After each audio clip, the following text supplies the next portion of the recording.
So hello everybody and welcome. My name is Soulsborne Pooley and welcome to the first part of my fully complete and commentated playthrough of Dark Souls Age of Sunlight. Now you're probably asking, what is Age of Sunlight, in case you haven't already heard of it? Well, Age of Sunlight is actually the most popular overhaul mod for the original Dark Souls game. It actually makes 12,000 individual changes to the base game. New weapons, new weapon animations, new armor sets, new rings, new sorceries, new pyromancies, new miracles. They really go above and beyond to add a lot of new content into the game. Some of the balancing of the original game has also been changed as well. But in my opinion, I think Age of Sunlight makes Dark Souls feel even more like Dark Souls, if that makes sense. And I really like some of the changes that they've implemented. The biggest change that they've done, I'll actually talk about in the tutorial, just because there's so many changes that the mod puts into the game, it's impossible to talk about them all here. But as soon as we go into character select, which is, well, the character creator, which is what we're going to do in a sec, you're going to see even more changes than what they've done to the original game, I think. But I hope you guys can join me for this adventure that I'm about to go on into the world of Lordran, and let's go. So here we are at the character creation screen. It doesn't look like there's anything going on too much here. You can just choose your gender, your physique, face, and all of that. All of that's still the same, including your character name. However, what is different, if you go into classes, you'll find that you've got some older, some of the original classes, and then also you've got some new ones as well. But the first thing you want to note is if you look at the resistance stat, on every single class apart from one, it is 0. Now, anyone who's played the original Dark Souls will probably tell you that resistance is the most pointless stat in the entire game. What it actually does is it helps give you resistance against certain status ailments. But providing that your humanity is high, you've got a good set of protective rings, and you've got good armor on, it should never ever really be a factor. So resistance is a bit of a wasted stat. So what they've done is they've completely removed all the resistance points and they've put them into points elsewhere for that class that might be effective. So if you look at all the classes now, soldier, hunter, thief, they've got a lot more points into certain areas. I mean, look at the bandit. I mean, level 1, and already it has 16 strength, which is crazy. And then the ninja, which has got 16 dexterity, only at level 1, insane. And as you can see, starting out, it really makes the starting classes really more feel like into their own. The only exception to this is the very, very last class, which is Hollow, and that starts with 27 resistance, starts on level 0, and the rest of the other starting out stats are abysmal. So if you want a bit more of an added challenge, you can pick Hollow to start the game off with. However, I will be selecting a knight, and believe it or not, I've never ever done a knight build for any Dark Souls playthrough that I've played through, so I think I'm going to pick a knight just as a bit more of a traditional starting class, I think, just for this playthrough. I've never ever played as a knight before. I've always played as a thief, an archer, a barbarian, a pyromancer, but never ever played a knight, so I'm going to be picking knight. And the other thing that's different is the starting gifts. Um, there is no master key. The only way you can get the master key is if you start with the thief class.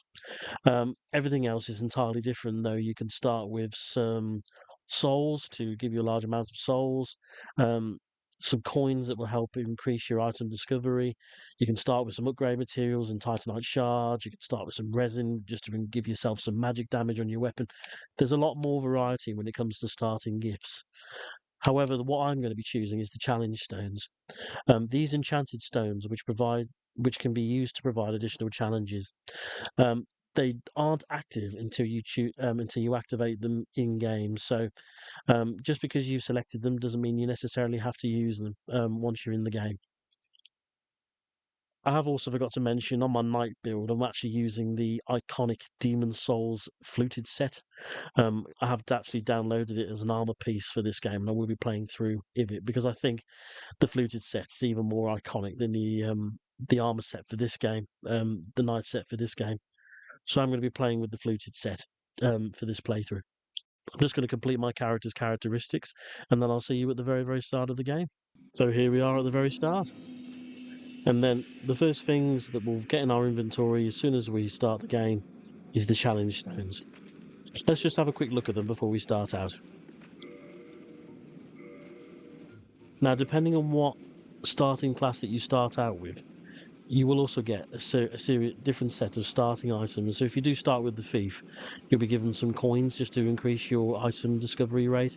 And then I think with the hunter, you start out with some arrows. It varies from class to class. So it might just be worth you going into the inventory at the start of the game just to check what items that you've been given. As the knight, you don't get given much, but seeing as you start the game with a good set of armor, a sword, a broadsword, and a crossbow, I think that kind of evens itself out. But yeah. Anyway, these challenge stones. So let's have a look at them. Let's have a quick read what they are. Enchanted stone. Break to embark upon a path of further hardships. This stone can be broken to flood the land with black phantoms. The stone can be broken to impose a challenge on oneself, but the effects are permanent and cannot be revoked until the next cycle. So once we've activated these stones, the effect will stay there forever until the end of the game. This one is the adversity stone, strength. This boost takes the form of increasing all enemies' health, attack power and resistances. And then this one gives new attacks and abilities to enemies and increases their aggression. So I just think for this playthrough, just because I've never done a full playthrough of the Age of Sunlight before, I think I'll just get some Black Phantoms in. Flood the land with Black Phantoms via the Phantom Stone, yes. And there are advantages to doing so. These Black Phantoms will carry much more powerful pieces of equipment than their standard counterpart, their standard enemy counterparts. So it is worth having them in the world, just because it means you've got a chance to get some better weapons and equipment a little bit early.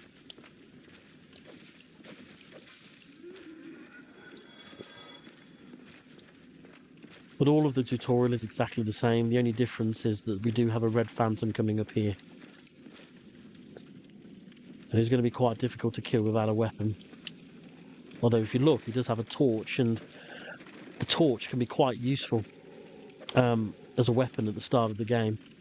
Just because it does do strike damage and it does do fire damage, so he might be worth actually taking on. See if you can get him to drop one. No, that's okay. Interestingly, the torch is not actually a weapon that's in the original game. Even though there are loads of hollows that carry them, the torch is actually not an item or a weapon in the original game, which is crazy. However, it has been added to the Age of Sunlight. Bonfires work exactly the same. They function in exactly the same way. When you sit down at the bonfire, all the enemies will respawn, but your HP will go back to normal, and any status effect that you're under, except for curse, will be lifted. It functions exactly the same. And then from there, you can level up, select your magic, enforce your weapons if you've got the right smith box. Yeah, all of that's still the same.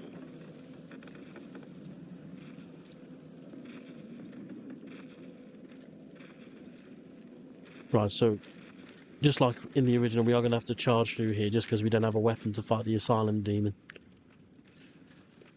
The only class that's in a position to fight the Asylum demon at the start, is interestingly, is the Hollow, because the Hollow will actually get the broken straight sword at the very, very start. So even though the Hollow is the weakest class, it does actually come with some advantages at the start.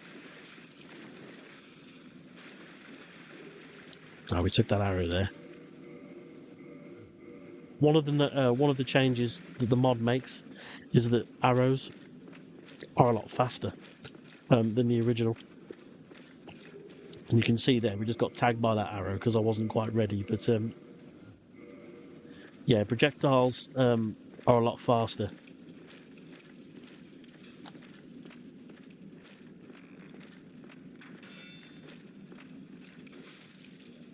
Now we've got our shield and our swords, so should be okay now. Another red phantom.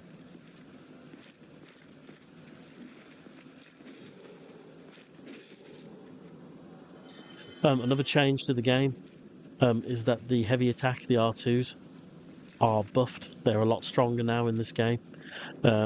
They do a lot more damage than what they did in the original Dark Souls. So rather than just using the R1 button all the time, make sure you mix up your R2s and your R1s.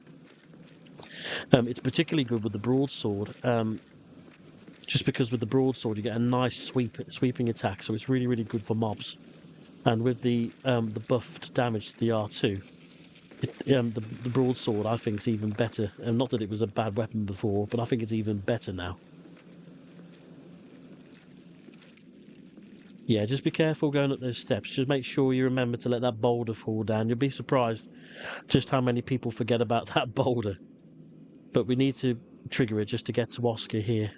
I'm done for, I'm afraid. I'll die soon, then lose my sanity. I wish to ask something of you. You and I, we're both undead. Hear me out, will you?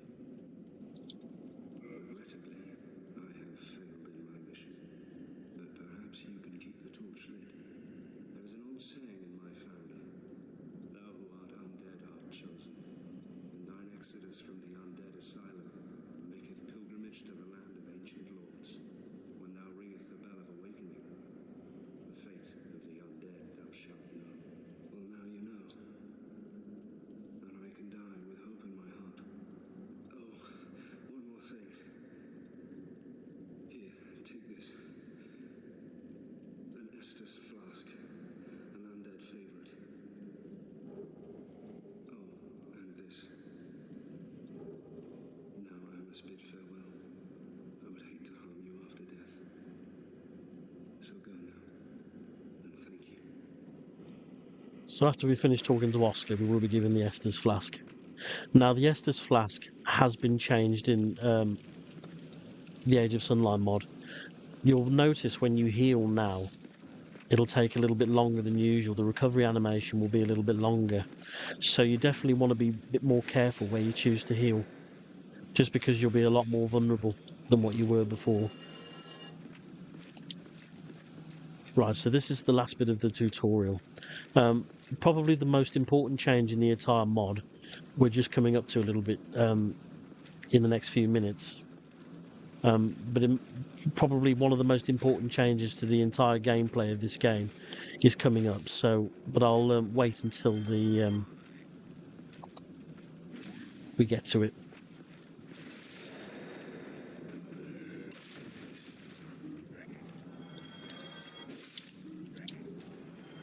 Got an item off that red phantom. Not that it's very useful for us being a knight. We've already got some better armor. But here we've got the crossbow. Not that we got any bolts. Yes, we do.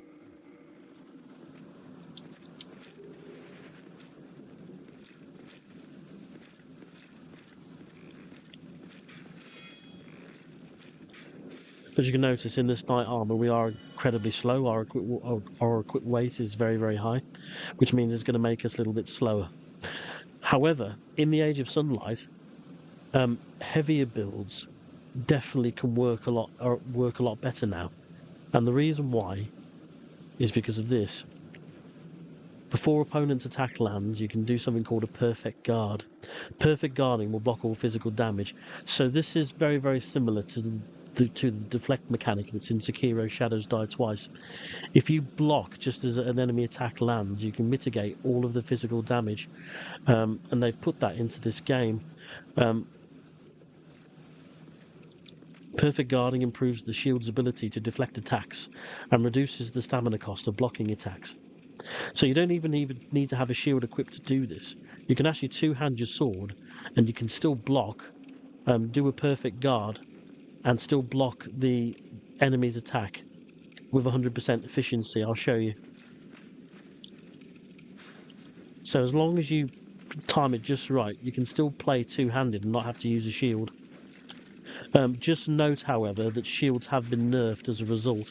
It's very, very rare, I think, in Age of Sunlight that you've got a shield that protects 100% of physical damage. So you will still need good timing in order to block effectively, to avoid taking damage. Right, so let's go and get the jump on the Asylum demon now.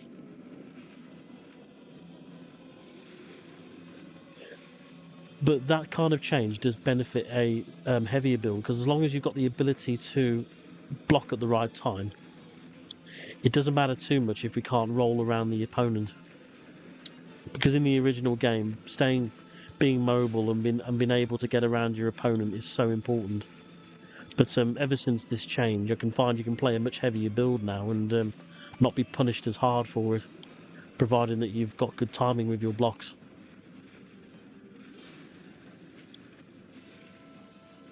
The bosses have been changed in this game as well.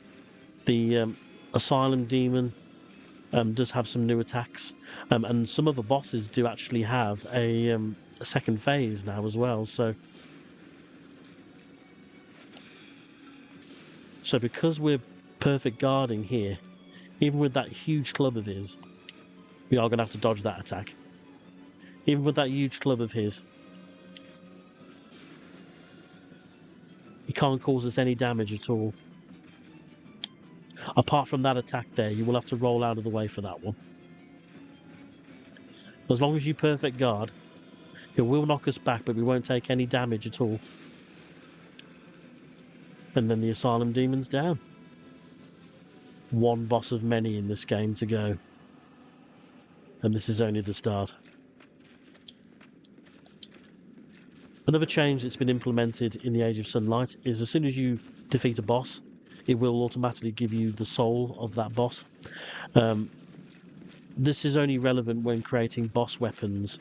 In the original, creating a boss weapon, it was quite difficult, just because you needed the right class of weapon to fully upgrade. And then once you've fully upgraded a weapon of the right class, if you've got that boss soul, then you could upgrade it into a boss weapon. In Age of Sunlight, it follows the Dark Souls 3 method. As long as you've got the boss soul and you take it to the right blacksmith, you can still create a boss weapon regardless of what weapon that you've got, which I think is a much better way of implementing it. And we haven't got any items here to trade with Snuggly, the crow, so just like in the original game, if you got an item, you can go and drop it into this nest over here, and the crow will give you an item. The item lists have changed though, so if you give the crow an item, expect to get some different ones than you did before. They're not exactly the same items.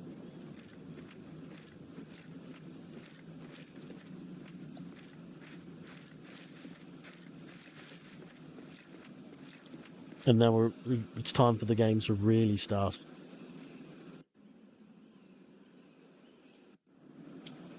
And now we've touched down in Lordran.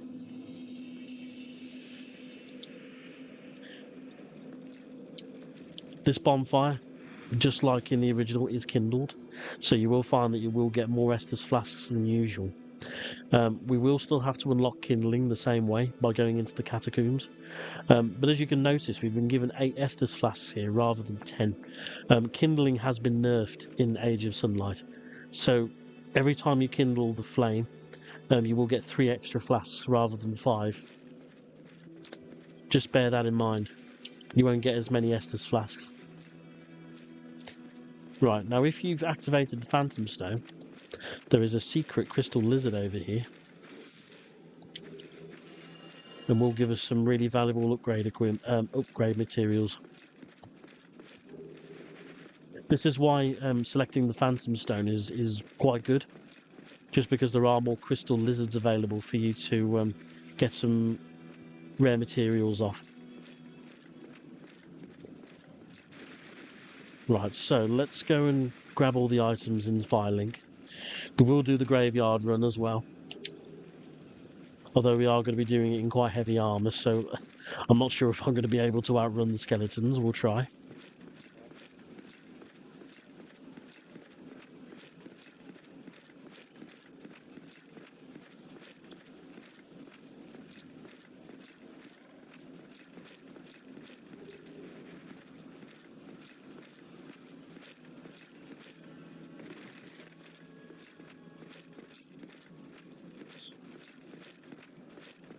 I've already been down there.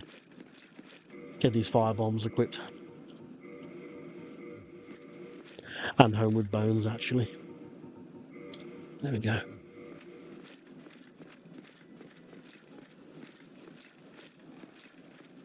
Now, Petrus, this NPC here is Petrus of Thurland.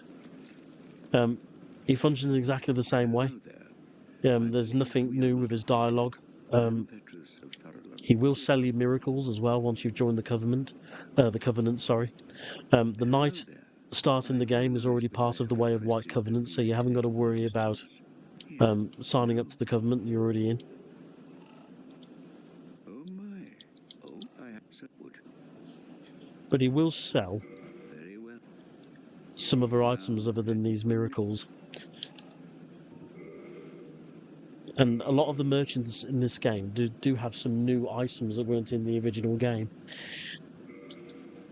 So as you can see, he does sell miracles here, and for a much more reasonable price than in the original game. So heal's only 850 souls here. I think the original, I think it was something like 2,000, I believe. But yeah, they're a lot cheaper to get in this version of the game, in this mod. But the item in question is this item over here. This is a brand new ring that was added via Age of Sunlight, and this is the recovery ring. Silver ring fitted with green jewel, carried by the elite clerics of the Way of the White. The elite clerics rely heavily on miracles in their crusades, even more so than their standard ranks, and are blessed with these rings which increase the potency of all healing to the wearer. So these won't only just improve your miracles, they will also improve the power of your Estus flasks as well. Come again. The effectiveness of the teachings depend upon your faith. But we haven't got the souls to get that at the moment, so we're going to have to wait until a bit later. But it's worth checking in with all of the merchants in this game. If you're a veteran to the original Dark Souls, checking in with all the merchants just to see what new items they have, and you'll be surprised at a few of their selections.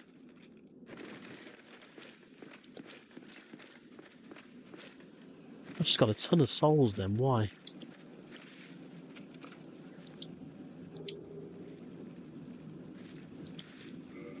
Right, or the Morning Star. Still 11 strength, same as before, although the bleed is much, much higher. Hammer with sharp spikes on its pommel, one of the more barbaric cleric weapons. The effect of these spikes makes it so the strike-based weapon also causes bleeding. We'll get the talisman on as well. I don't think we'll need the crossbow yet.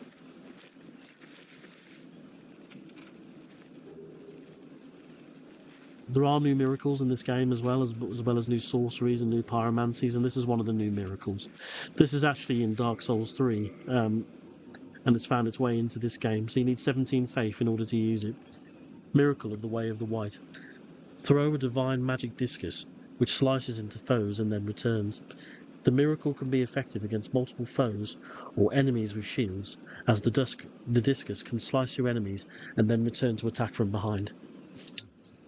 And the miracle is very powerful in this game. I think in Dark Souls 3 it wasn't all that impressive, but in this game, if you've powered at your faith, yeah, it does do very decent damage.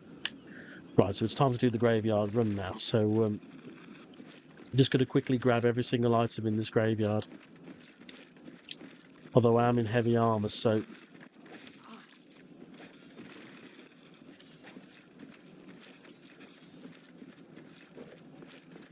gonna have to be fast here.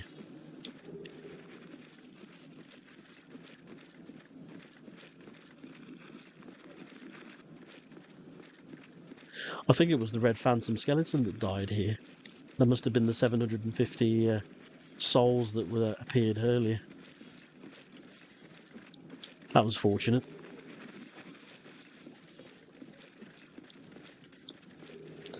Right, so that's all the items. There is the binoculars, but we really don't need them. Oh god, got a whole army of them chasing me. Right, hopefully I can get back to the bonfire in time. Probably should have taken off all my armour to do that run, but it doesn't matter.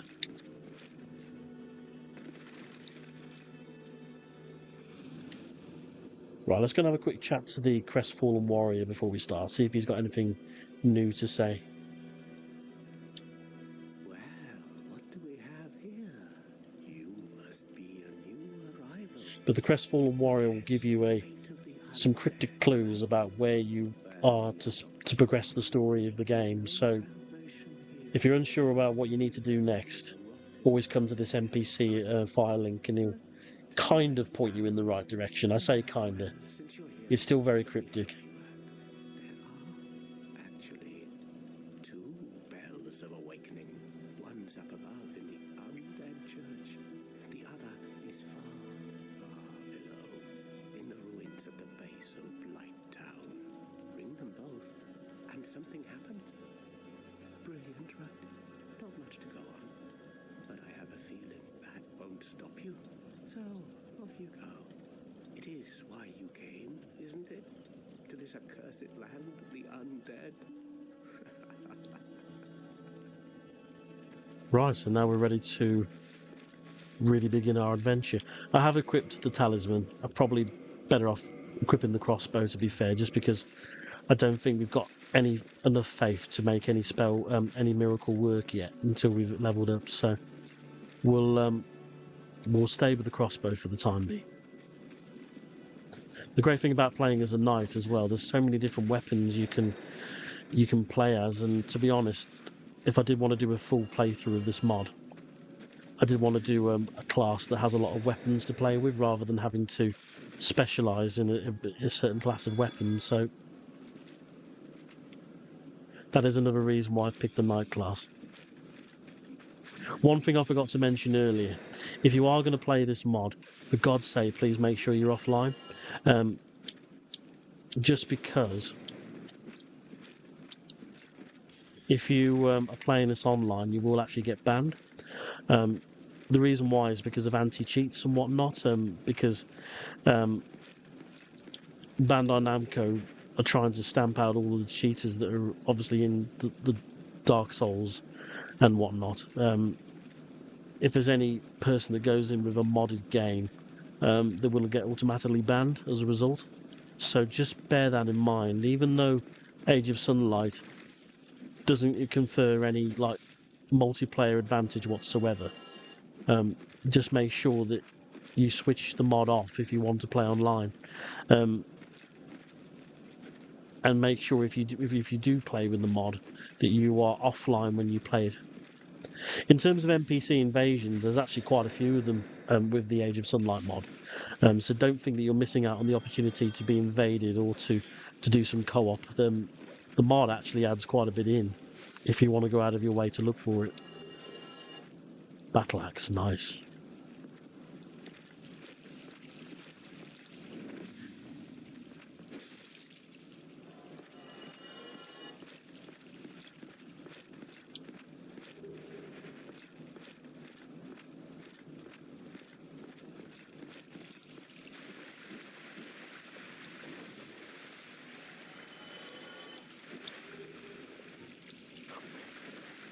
Age of Sunlight does make a change to humanity as well and how the item works. Humanity will still restore your HP, and the more humanity that you have, which is that number in the top left-hand corner of the screen, the more humanity you have, the more curse resistance that you'll have, the more defense that you'll have, and the more that your item discovery rate will increase. So you want to make sure that number is as high as possible if you can do it. In terms of using humanity as an item, it still will restore your HP, because in the original it used to restore your HP completely. But if in the Age of Sunlight, if you use a humanity, it will restore all of your HP, but slowly. So humanity as an item has been nerfed. So just bear that in mind. Still will restore all of your HP and increase your humanity, but don't think that you can just stock up on humanity and just use it as an ultimate source of healing. You can't do that anymore.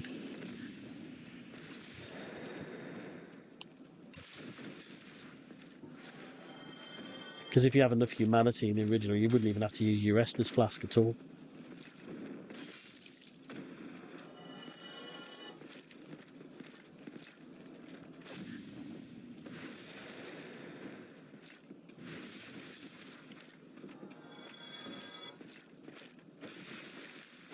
Yeah, it's getting bleed in a single hit. It's definitely been buffed. The Morning Star. Bleed is a status effect that's in Dark Souls games. It's along with poison, along with toxic. There are some other ones as well, but bleed is a very, very common status effect. But how it works is once a bleed has been activated, it will take off. I think it's 1/3 of an enemy's HP. I think there are some exceptions to this. I think there are some weapons that will shred 50% of an enemy's HP. I think Priscilla's dagger is one of them, but you won't get that until much later. But normally it's 33%. So they're really, really powerful with fast weapons such as daggers that can strike quickly and build the status effect up over and over.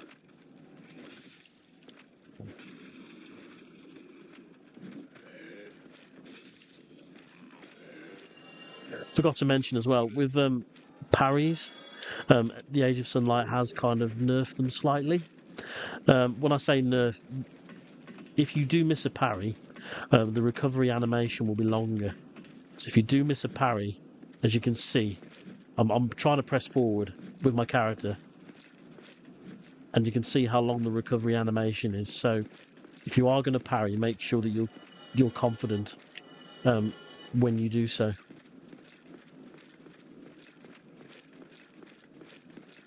Apparently, parries are a little bit harder to time as well, although I haven't really noticed this too much.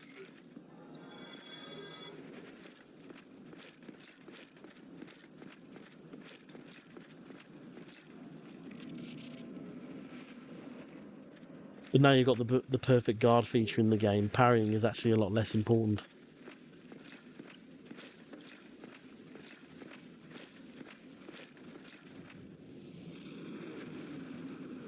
Now just be careful after the Drake's gone. There are some crossbowmen up the top, represented by red phantoms, as you can see, but because of the buff to projectiles, they can still tag you from here, so just be careful.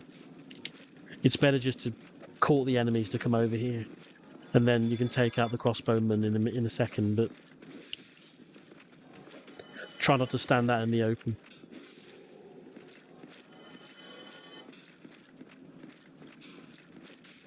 Hey, tag me. Didn't have my shield up.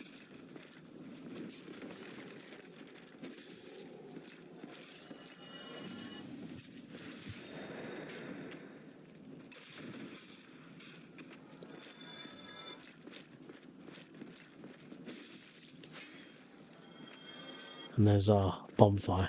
We won't sit at it just yet. We need to go and visit the Undead merchant first. Because remember, if you sit at the bonfire, you will respawn all the enemies, so... Actually, how many souls have I got? Need at least... Need at least 5,000, really. Might be worth actually going to sit at the bonfire. Let's just grab this wooden shield first. Not that we really need it.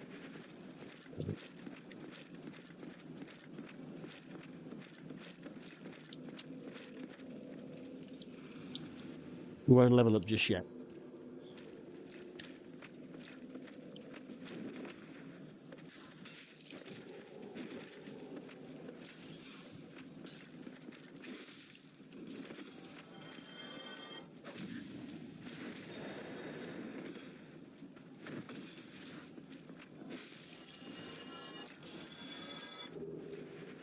But in Age of Sunlight, I find that often, particularly when playing with the broadsword, I actually use the R2 rather than the R1, just because heavy attacks in Age of Sunlight do so much damage. I mean, this is the R1, and then that's the R2. I mean, it's almost twice as powerful.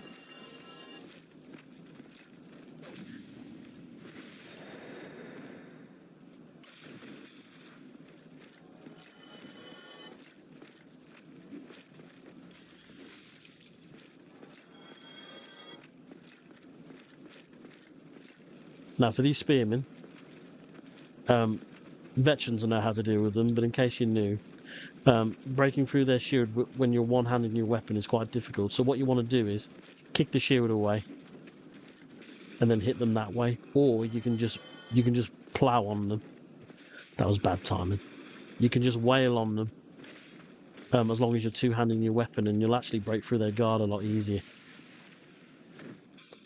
But either method works.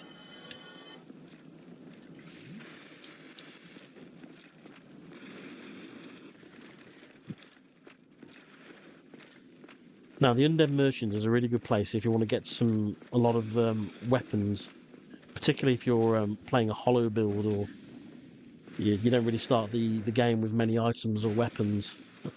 It's a really good place to come and experiment, just because he's got a wide variety of weapons here: daggers, short swords, hand axes, clubs. He's got quite a few items here that you can experiment with. Well now, you seem to have your wits about you. We've pretty much got everything we But need you're for a the minute. welcome customer. I trade for souls. Everything's for sale.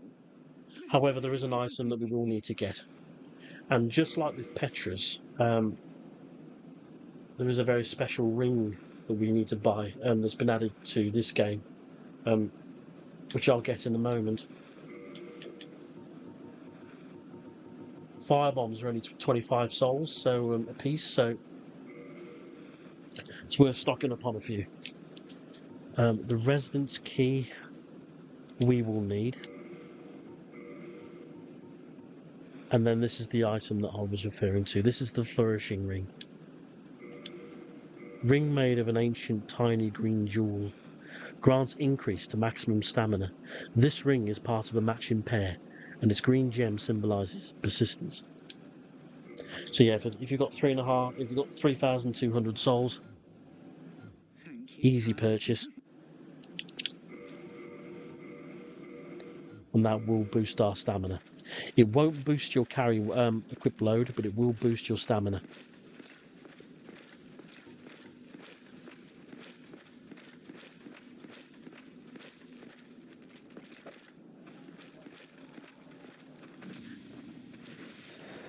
Bit of a Hail Mary with that firebomb, but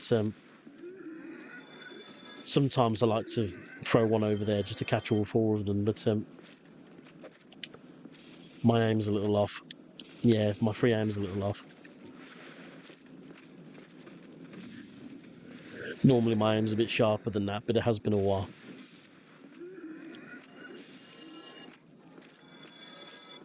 If you ever play as a pyromancer, you'll find that it helps a lot with your free aiming. Just to lob some of your fire spells over longer distances, it's good to free aim. So if you're playing as a pyromancer, it's a good technique to learn. But if you manage to come over to the top of that building, leap off the roof, come into here, you'll notice a chest here that wasn't here before, and this is actually the miracle heal aid.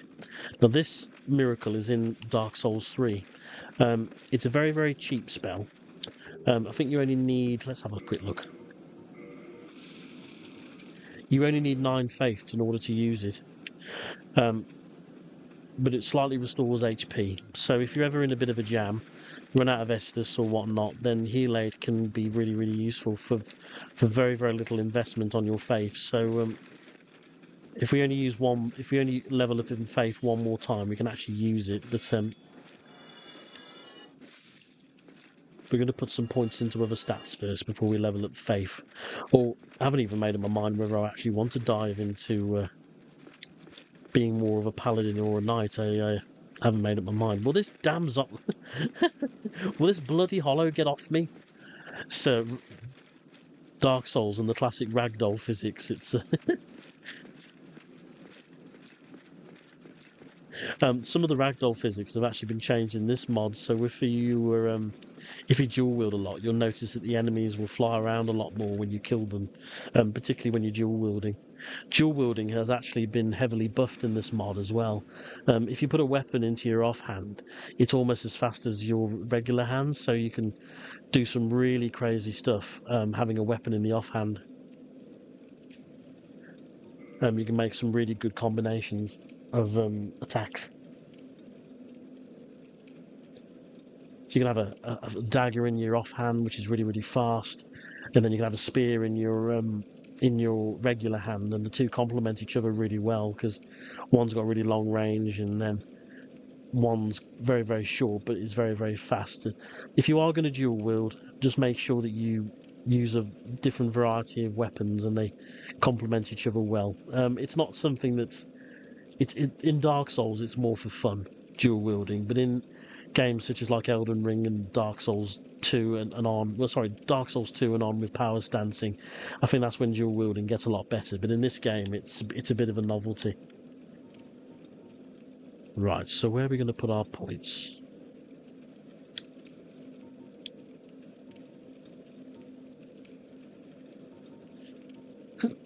Excuse me. Well, it wouldn't help getting some more vitality, so we'll put some points into vitality.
I think I purchased the residence key earlier.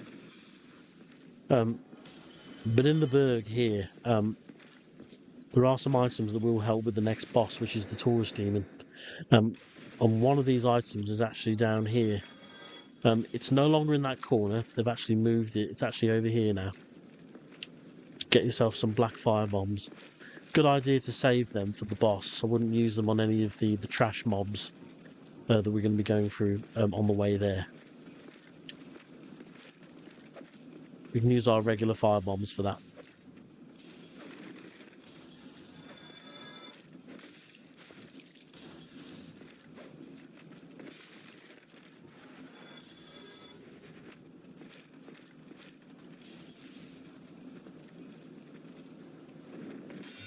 Missed that parry.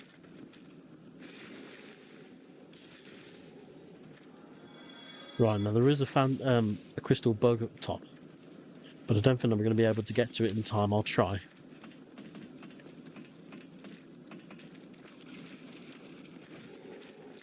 Ah, I missed it. It's going to disappear. Not to worry. If you do miss a crystal bug, what you can do is just leave the game and then come back in. Quit the game, then come back in, and then they'll respawn. So let's get rid of all these enemies first.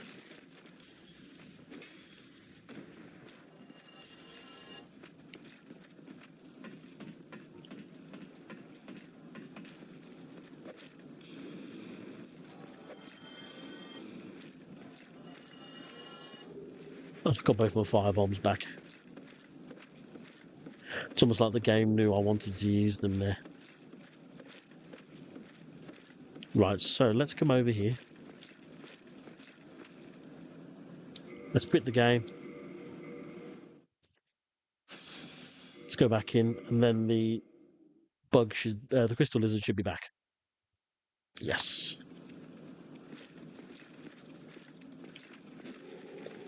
But just obviously be careful, because as soon as you do this, red phantoms will also respawn as well, so...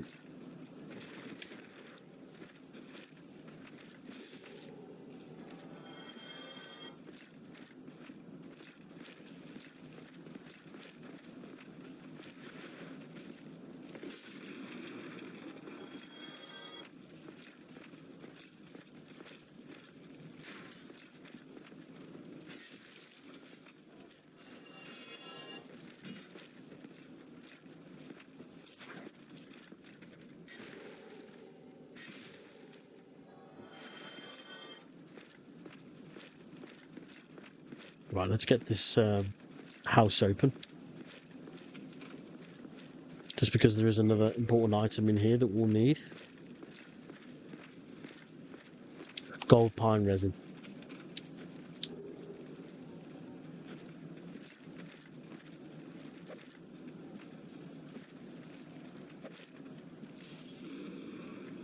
Now, in the original, there isn't actually any way that you can actually buy gold pine resins, but they're a very, very powerful buff, particularly if you're not invested in any magic. What it will do is it will add lightning element to your weapon. I think it'll add about 100 base or 150 base damage, so it's a lot. So it's really good if you're not invested in faith or intelligence, because it offers a good buff, and you don't need to invest too much into intelligence or faith in order to get a good enhancement on your weapon. But I believe you can buy them in this version. The hollow soldier shield. See if that's any different. Same physical damage absorption, slightly better for magic, slightly less weight. Although it's a bash rather than a parry. Metal shield wielded by hollow soldiers. Heavily rusted but sturdy, providing a strong defense. Yeah, this used to be a parry shield, but they've changed it to bash now. Which isn't as useful, I've found.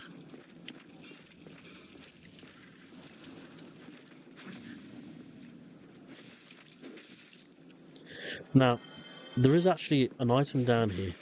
There is actually an item here that isn't in the original game. It's been placed here, so you might want to be very, very careful how you drop out of this off these stairs and onto that ledge below. Probably going to get my first death here.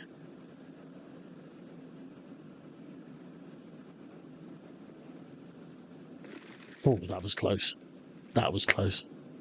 But if you turn around slowly here, come over here, there's a free humanity there. And if you want to get down, you just drop onto this ledge here.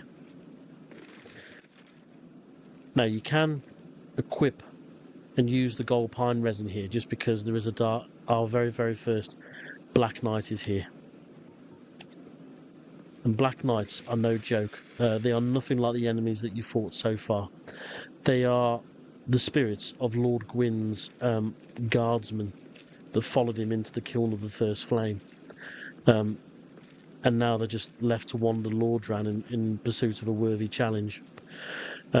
These guys, yeah, their weakness is parrying.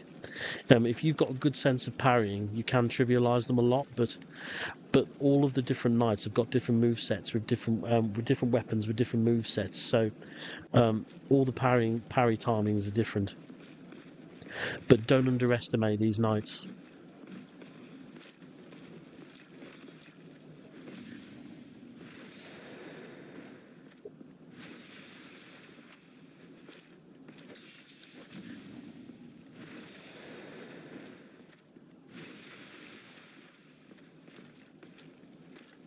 But if you're confident in your parry, then they're not too difficult of a challenge.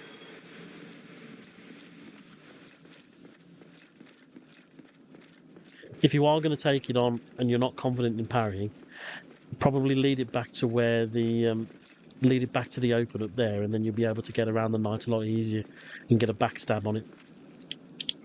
They don't deal with strafing very well, so if you let the knight have a couple of swings, you can get to its back and then you can backstab it. Anyway, so we've got the Blue Tearstone Ring now, and this is another ring that's been buffed. This Blue Tearstone from Katarina significantly boosts the defense of its wearer when in danger.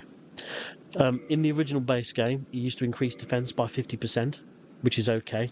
In Age of Sunlight, it actually increases it by 80%, which is fantastic.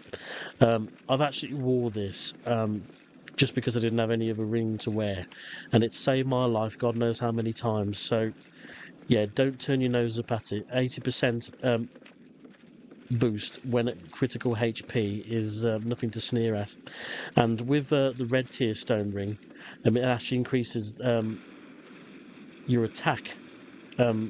Increases your attack 50%, and now it increases it up to 80%. So you can do some crazy glass cannon builds with using the red Tearstone Ring, where you could before, but you can make them even more effective now in Age of Sunlight. You can make some absolutely insane builds with them. I think one of the most famous ones was an archer build where you can deliberately put your archer into low HP, which would trigger the red Tearstone Ring, and then you can pretty much just one-shot everything with your added attack.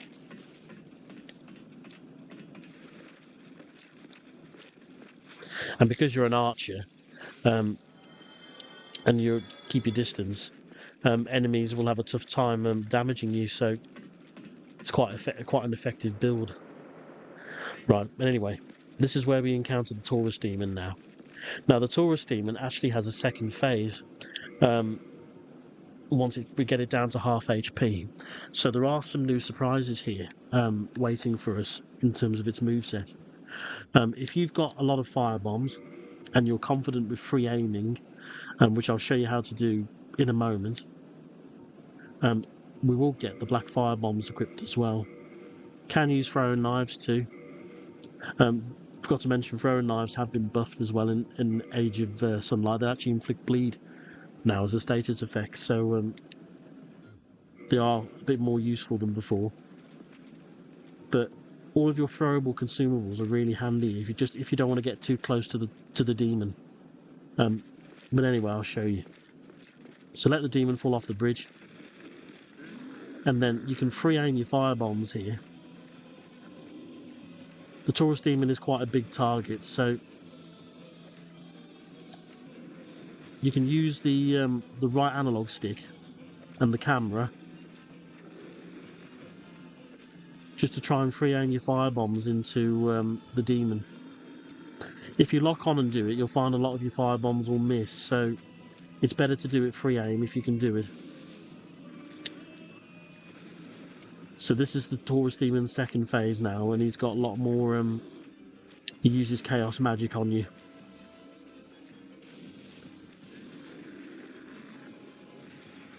That's probably the hardest attack to dodge.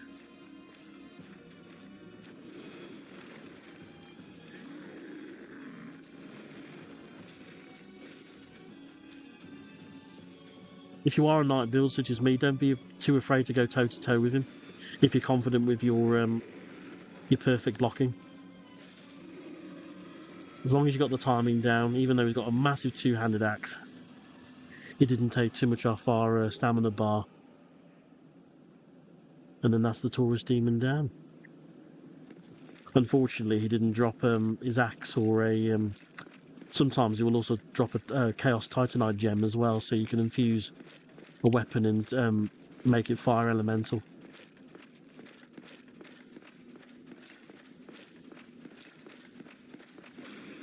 Don't miss that hidden item there.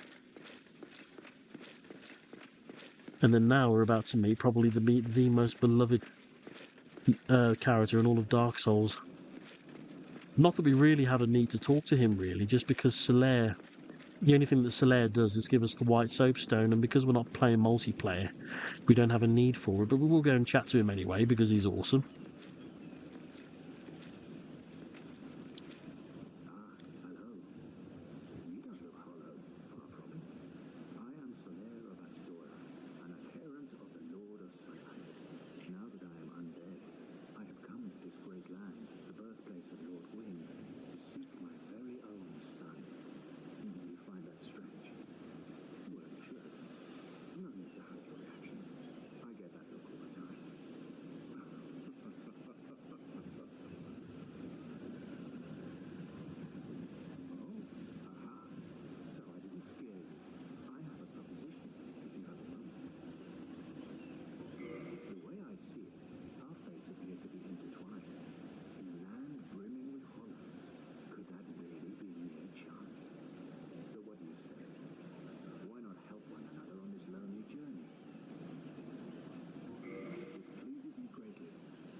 awesome. Right. So, to carry on, we have to cross this bridge here. Now, that flame drake that we saw earlier, I mean, if you look at the bridge, there are some small, well, it's not so subtle, but there are some subtle signs that the drake has been here. If you look at the charred floor and the charred corpses on the floor, there's two ways you can do this. You can either strip off all your armor to get a light load and charge all the way across the bridge, hug the wall to the right, and then you should make it just in time without getting burned. There is another way you can do it, just because we're a heavy load. We can strip off all our armor and do it, but probably the safest way to do it is to quickly run across the bridge, then run back on yourself. And then this will bait the drake into coming and burning the bridge, and then you're out of the way then.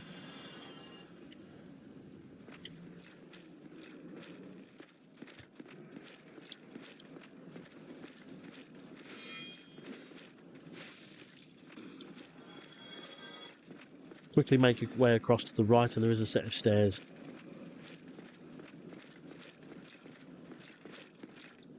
Not going to go through that archway just yet. We need to open this shortcut up first, and this will take us back down towards the undead berg. So we'll and there is a bonfire down there. Shall we level up? Just thinking souls.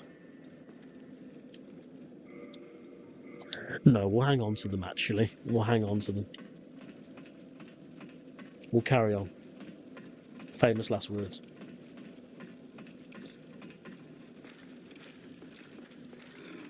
There are two ways to progress.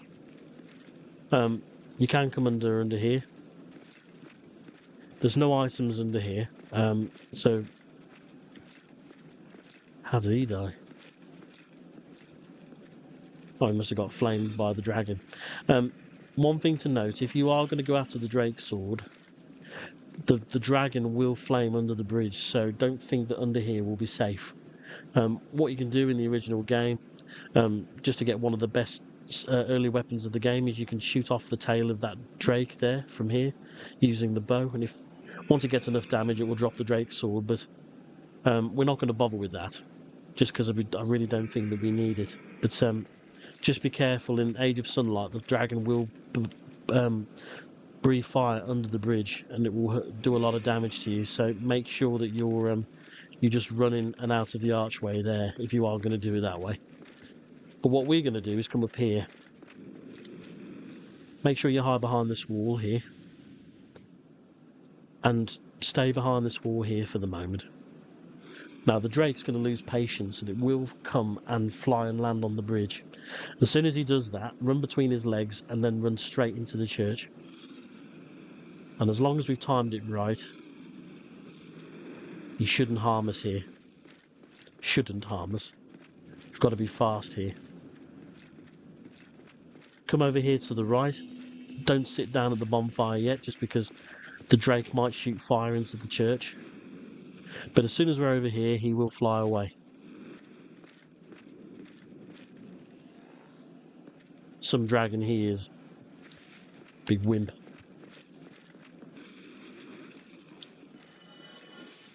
Now there is a hidden item over here, which is sorry, I pressed X too quickly. That is a divine titanite gem. So if you're going to be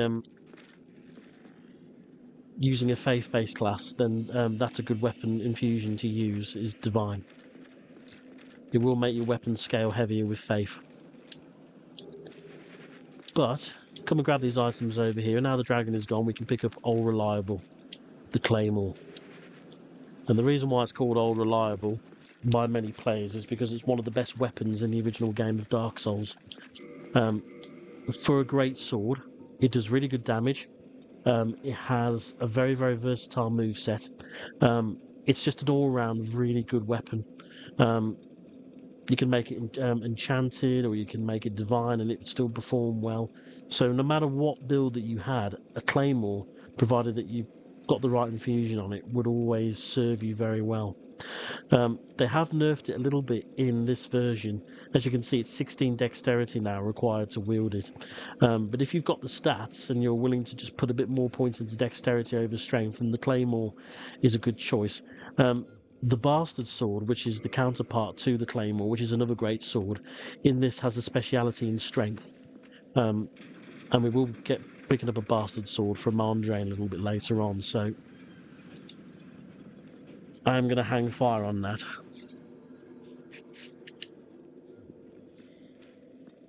Right, let's carry on. Got a lot of souls I'm carrying here, but I'm confident I can hang on to them. Just until we reach Andre. We have still got a little while to go, though. And there is another Black Knight at the top of here. That ladder just leads to some rats down there. There's absolutely no items down there at all, so don't concern yourself with going down there at all. Let's get the Morning Star out.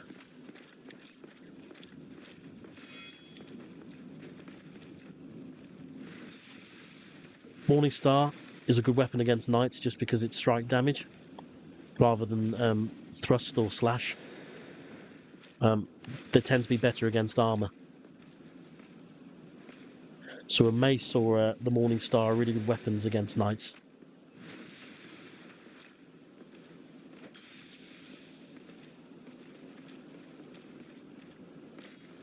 And you can still parry all of his attacks.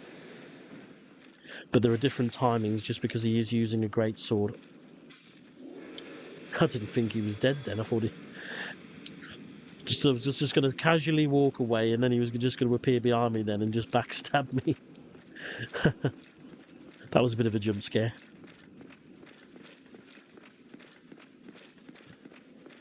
Right. Now, if you look closely up ahead, there's an armoured boar up there, and there's quite a welcoming party of hollows as well. Best thing you want to do is run immediately to the right, just to get out of the way of the boar. If you're lucky, the boar will actually knock into a few of the guards, as so, and kill a few of them for you, so if you're lucky. Right, what I want to do is just encourage this soldier to come down here, because I want him out of the way of those crossbowmen over there. Anyone behind me? Oh yeah, there is. Take him out first. Didn't watch my six.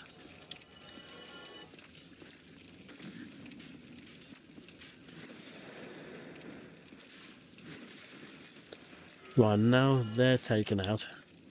Let's get our own crossbow out. Now I find the best way to do this is to come and hug this wall over here. From here they can't touch you, apart from the furthest left-hand crossbowman.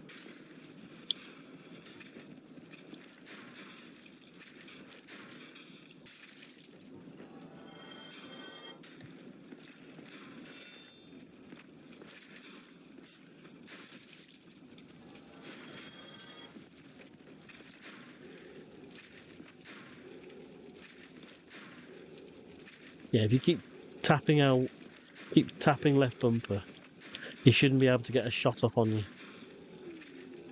There we go.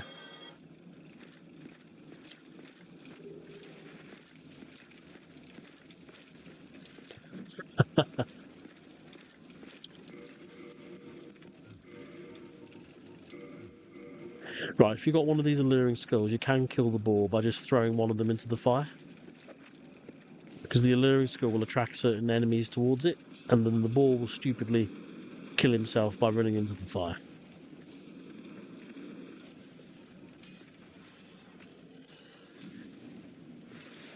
It doesn't work on all enemies, but it works on a few. It will work on the boar.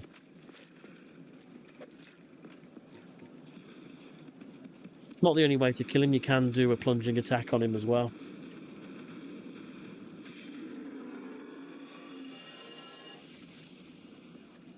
And then he's down.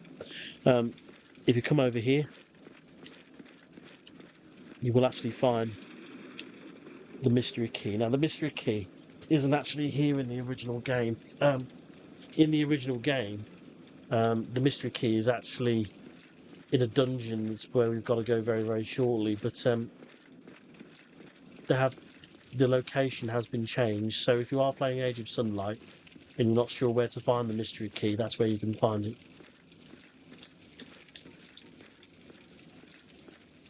Bit of a sneaky place to put it, easily overlooked.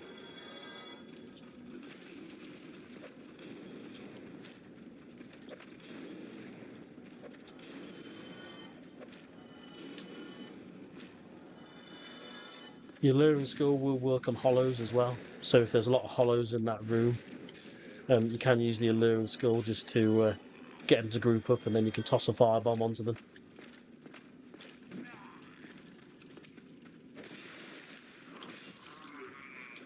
Oh,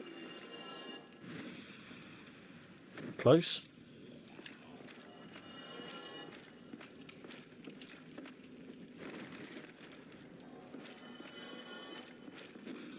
But what I love about the perfect garden feature is that it makes heavy builds viable now, a lot more viable.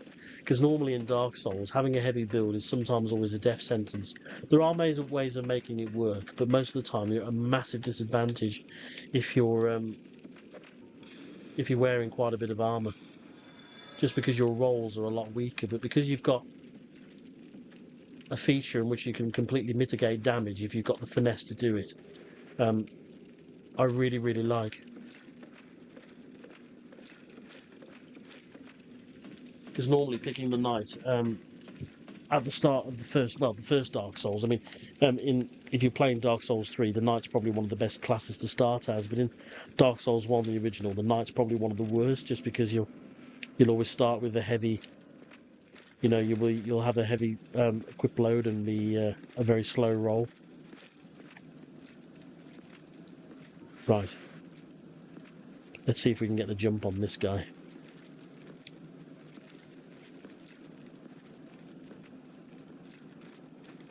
Ah, that was amazing stealth attempt.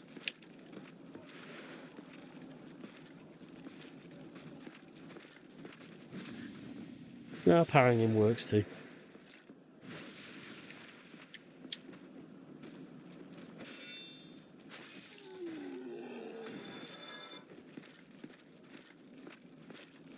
And then here we've got the Knight Shield. One of my favourite shields in the game, just because of how it looks. It's not spectacular shield. It's got superior magic, defense, and stability compared to this one. Although it is heavier, and we do need 18 strength to wield it. But I just love how it looks. It's a really lovely looking shield, and it just reminds me of like old crests that used to be on like a lot of armor that I've seen going to historical castles and museums. And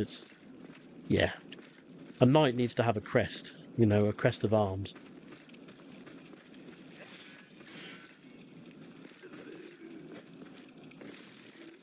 I'm hoping one of these hollows will drop a torch, because a torch is a really good weapon. I probably should have used a copper coin there just to improve my chances, but never mind.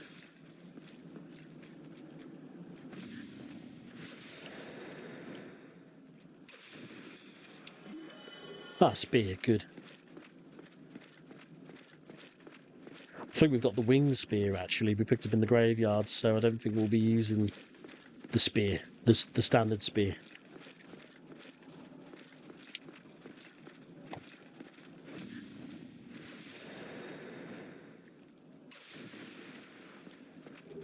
There's the basement key. Should have stayed down.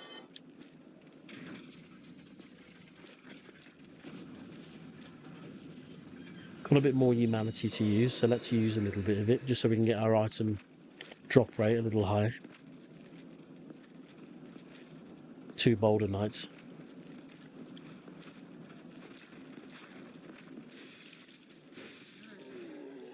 God, the broadsword is so good. And there's the halberd. Let's see what stats actually we need to use the halberd. long-hilted weapon mixing spear and axe. It is difficult to handle, requiring both strength and dexterity. The halberd has 2 elementary attacks: spear-like thrusting and large sweeping swings. The red-hilted halberd is also in this game as well. That's a weapon that was only in Dark Souls 3, but the 2 weapons do have slightly different movesets. So it's worth actually, if you are going to use a halberd, using both of them and see which one takes your fancy. Just because the 2 movesets are slightly different. But the halberds in Dark Souls always tend to be the most mixed bag of weapons. No 2 halberds are the same in this game. They're all very, very different.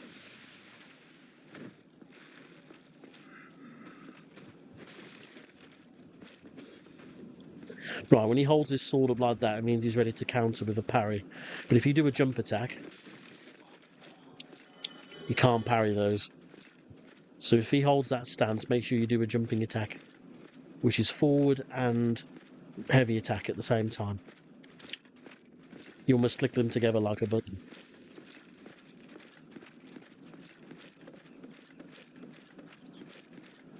Right, we're almost at the parish.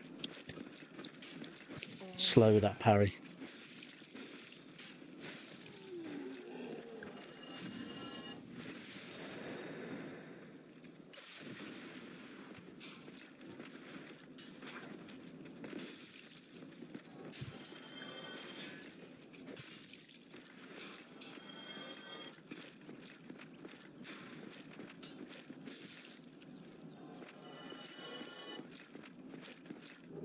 Lovely. Now, I suggest you run down here before we go into the parish.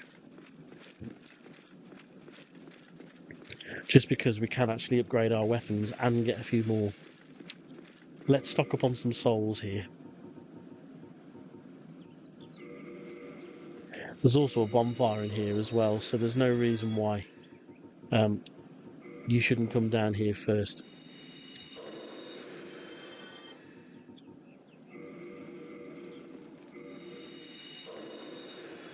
It'll be really bad if you do die before reaching the bonfire and you having to make all your way back up here, so it will be a bit of a pain. So, yeah, make sure you visit this bonfire down here.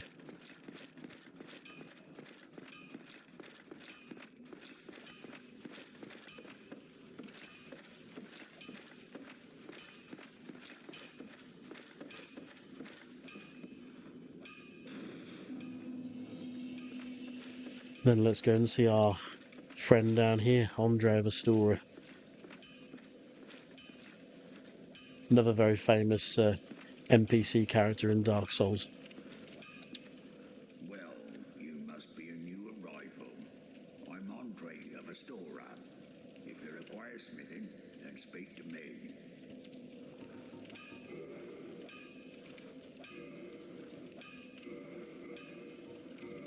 So from here, we can upgrade our weapons here, and we can also purchase some more Titanite shards off him.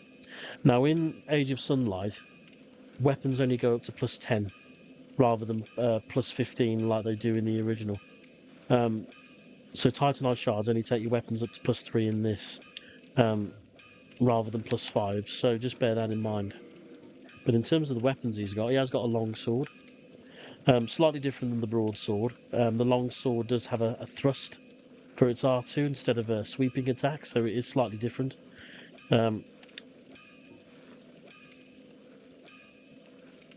But both of them are very versatile weapons. We'll get a long sword actually, just in case I want to use it a little bit later. But one weapon I'm definitely going to be getting is the bastard sword. This standard greatsword is usually wielded with 2 hands due to its great weight. Usually swung in large arcs and effective against multiple foes, far from ideal when fighting in tight quarters. So, as mentioned earlier, this is very much the strength variant of the claymore. If you're going to be investing in strength more than dexterity, then the bastard sword in this game is a better choice, and the stat bonuses reflect that. Would be a C in strength and a D in dexterity. So, if you're going to be going more dex, then the claymore is more up your street. Pike. That's a much different required stat than before. Before it was 24 strength, now it's 18. Spear with a very long hilt. Yeah, and the spike and the pike is a very long weapon, so that might be worth picking up.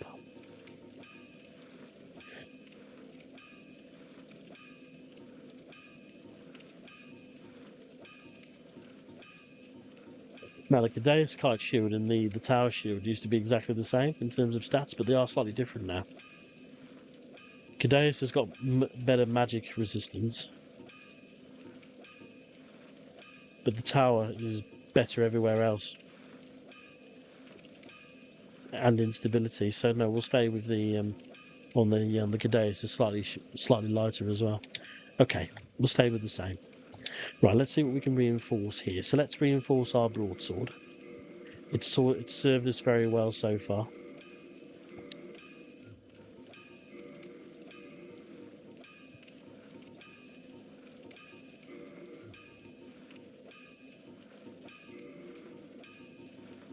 And then we'll do the bastard sword as well.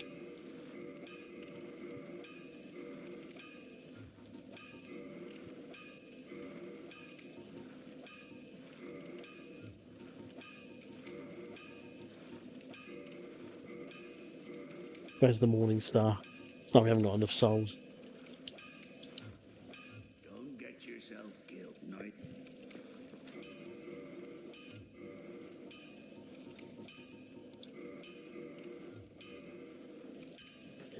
We haven't even got the stats to wield it yet, so even two-handed, so we are going to have to level up here. That's fine, we'll switch back to the broadsword for the time being. I got a little ahead of myself there. So we're at 14 strength, so we only need... Right, the reason why we can't two-hand it is because we haven't got the dexterity either, so we need to have 3 more points in dex as well. So it's not that we haven't got the strength requirement, it's because we don't have the dex requirement, so we need to get 3 more points in dexterity.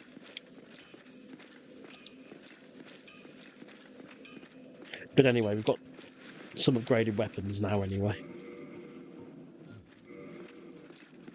So now that we've finished here, now we can head into the parish. And as you can see, there is quite a fearsome red phantom ahead. And this guy is one of 2 Bereniki Knights. And Bereniki Knights are really, really tanky and tough. And they hit like an absolute truck. What I want to do is try and see if I can kite the one out without getting the other one out.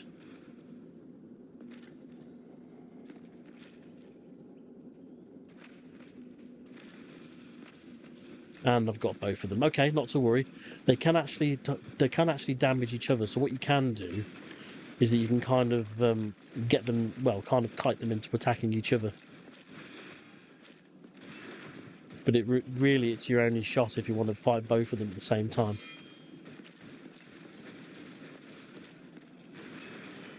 And as you can see, they do massive damage.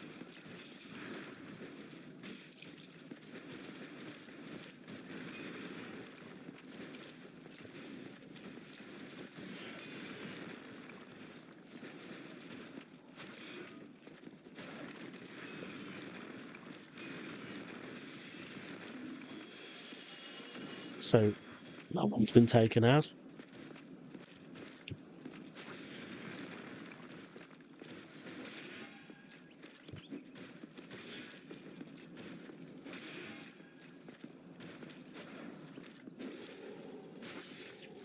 As you can see, they're tough. Oh, and steel leggings, nice. Titanite shard. And once they're dealt with, come over here.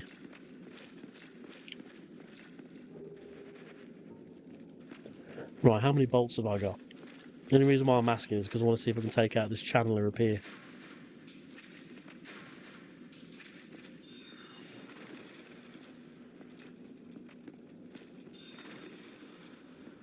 Now what the channeler will do is, if he's alive, he will buff the hollows that are up there, and there's quite a few of them. So if we can kill him off here, without having to go up there, and make life a bit easier for ourselves, and let's do it. Ouch.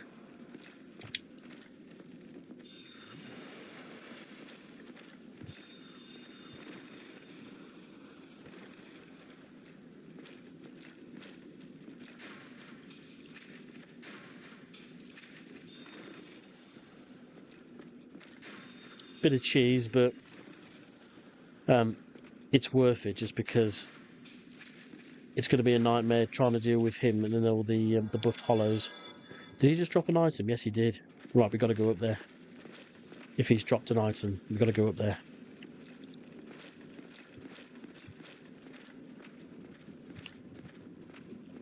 Now, there is actually an NPC invasion here as well, if you're not hollowed.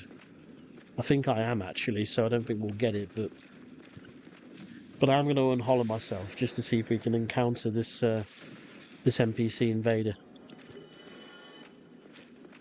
Yeah, he did drop an item. Just be careful there, because there are a lot of hollows. And that channeler would have buffed them if he had still been alive, so it's definitely worth just taking him out, rather than having to fight all these that are empowered, so...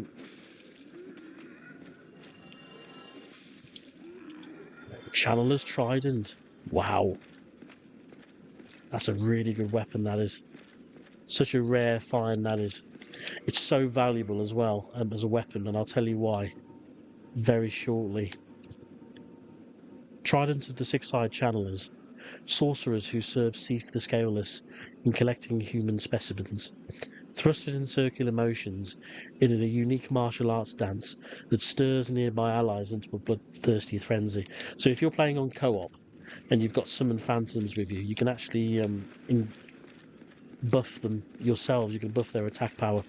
But obviously, I don't think we've got the intelligence to use it. No, we don't. Nor the dexterity. Anyway, let's go and unhollow myself at the Firelink, because this elevator will take us back down towards Firelink Shrine. Let's get off here, just because there is actually some more items that we can get. Now, even though we're wearing heavy armour, we can still make this jump here if you roll. Come across here. And there is actually another crystal lizard up here, if we're quick.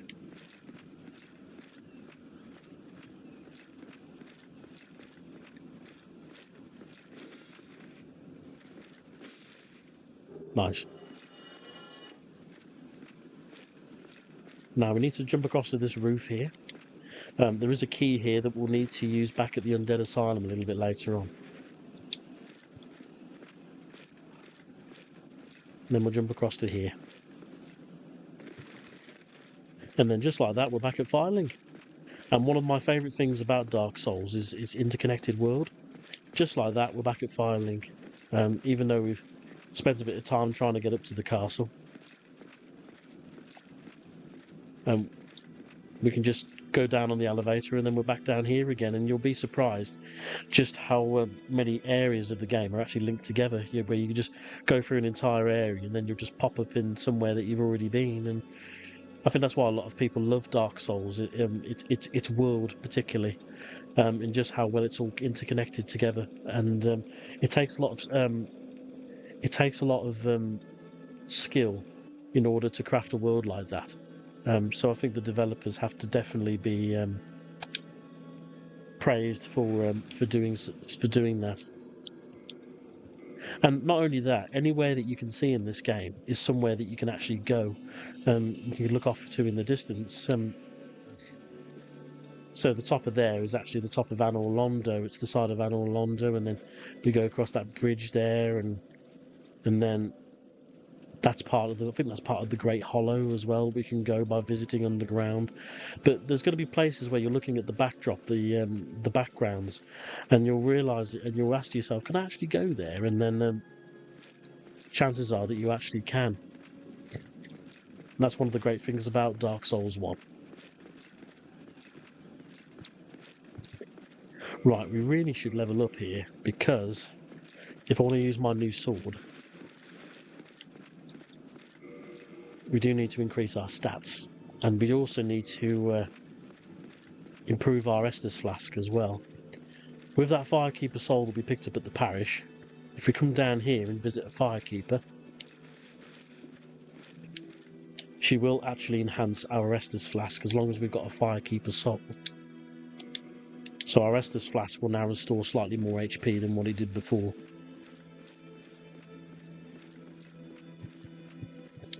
Right, so we need dexterity and strength. So let's put a little bit into strength. We need 3 points in dex. So now we can one-hand the bastard sword now with those stats. 1 more into vitality. Right, so let's switch weapons now. Lovely. What I also love about the bastard sword is the sheath. I mean, I don't know about you, but it goes really well with the flute set. You know, it fits really, really well. I think so anyway, but...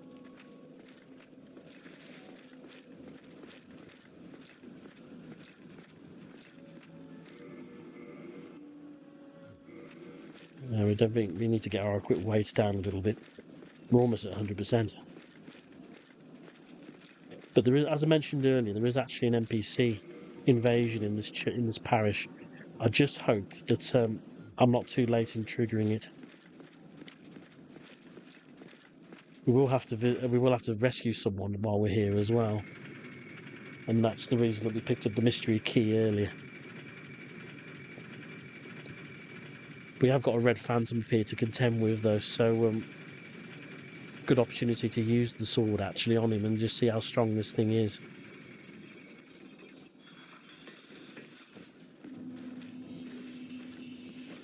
$95. That's with the R1. 175 for the R2. Not bad.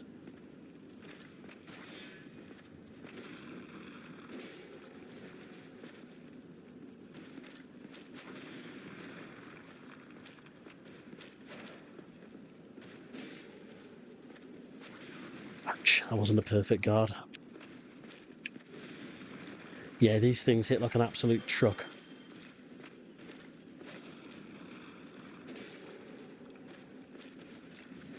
No, you don't. Oh, nice. Steel Saras and steel leggings.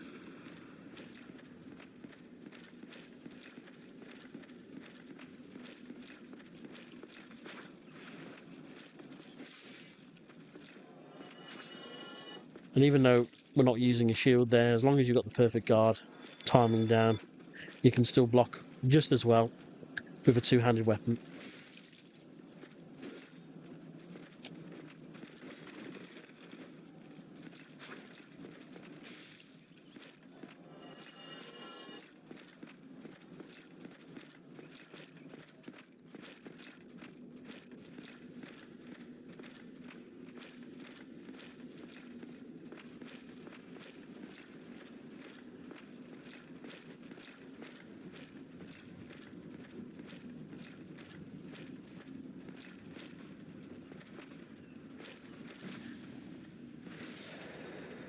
Well, that critical hit damage is high as well.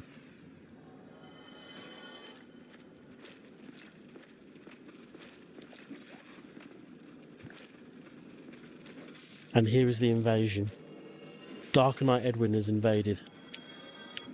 Now all of these NPC invasions, they'll always carry a unique weapon as well. That's not actually in. Oh my god, how many enemies are there now going to fight?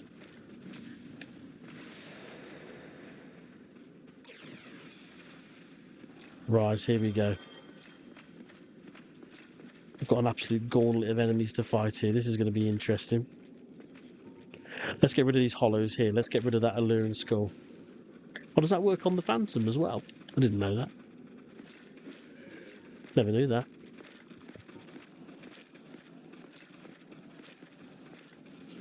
And he's actually wielding the Flamberge.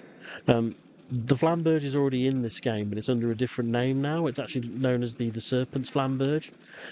This Flamberge is different, and this is more reminiscent of the weapon that you see in Dark Souls 3.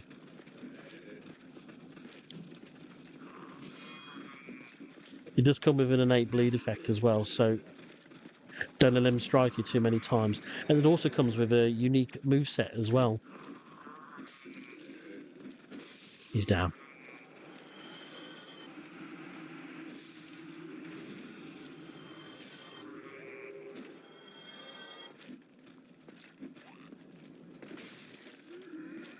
And as you can see, we've just picked up the Flamberge there.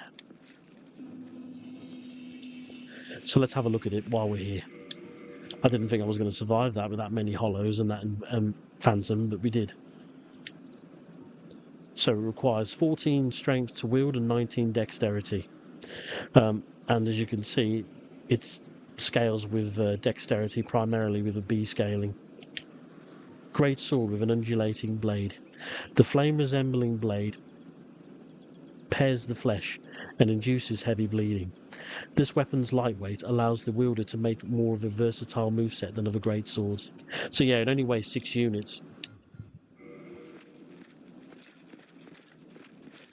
But every time that there's an NPC invader, they will drop a unique weapon that wasn't in the original game, and the Flamberge is the first of those weapons.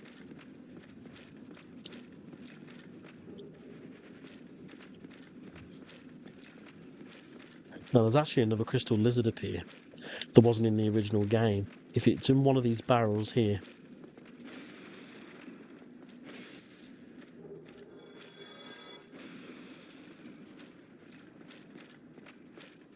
Right, let's go and rescue Lord Trek. I suppose we have to go and rescue him. I forgot to mention as well, another change that's in, because I keep saying I forgot to mention, there's just so many changes that the Age of Sunlight has done with the base game. But another change that they've implemented is, if you... Lautrec is very famous for having probably the best ring in the game, which is the Ring of Favour and Protection. Once you've saved him here and he goes back to Firelink, players can very famously kick him off the cliff and then retrieve the ring for their own, but you can't actually do that anymore. You can't actually kick him off the edge and retrieve his ring. If you do that, you won't actually get it at all. So if you rescue Lautrec from here, kick him off the edge thinking that you're going to get the ring, it isn't going to work. Also, the ring's effects have been nerfed. Just because you can take it off now, but because of that, its other effects have been nerfed. So it doesn't nowhere give the amount of HP, stamina, or equipment load that it gives before. Thank you. Yes, sincerely. I am Knight Lautrec of Karim. I truly appreciate this, and I guarantee a reward. Only later. Right, so Lautrec is rescued now. And now there's only one thing to do, and that is to fight the boss. I should have some of those gold pine resins, yes. I think the boss is weak to lightning, so we'll make use of that.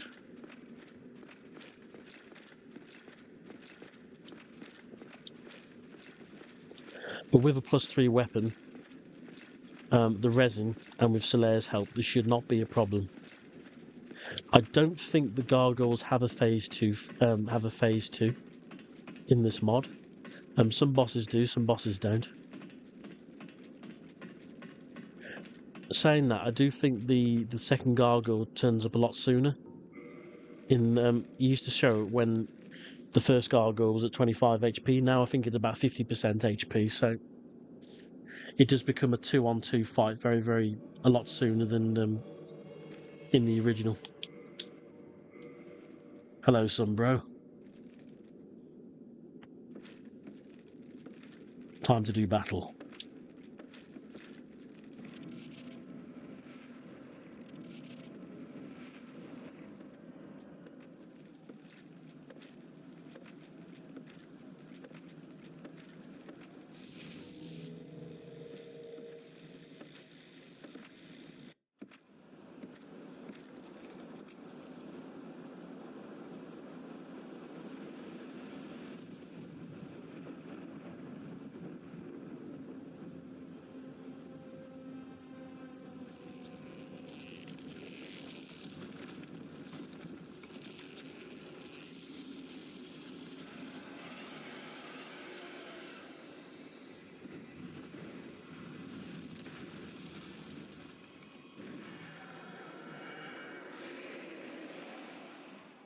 So let's see what the Bell Gargoyles have to offer with the Age of Sunlight.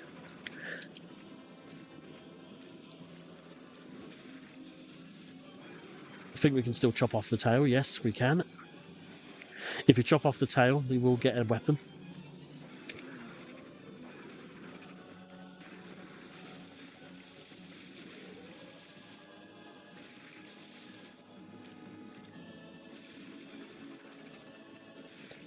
Right, I finished him off before his buddy got here. Good.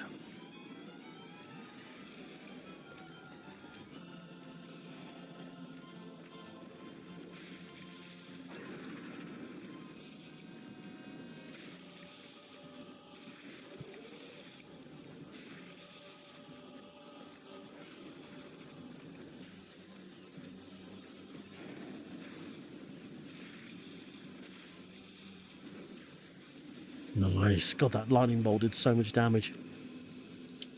Thank you very much, Solaire. It's always worth bringing Solaire into the battle when you can, just because if you do succeed and he's there, you will get a Sunlight Medal. So if you do want to join the Warriors of Sunlight Covenant, it's much, much easier to do so. And I think it reduces the faith requirement by about 5 every time that you bring Solaire or a Warrior of Sunlight in to join. Now, for those who have played this game, know that the Divine Ember is not usually in this location, but no, you do get it quite early in Age of Sunlight. And if you give this to Andre, you can make divine weapons straight off the bat. But anyway, let's go and ring the first bell of awakening.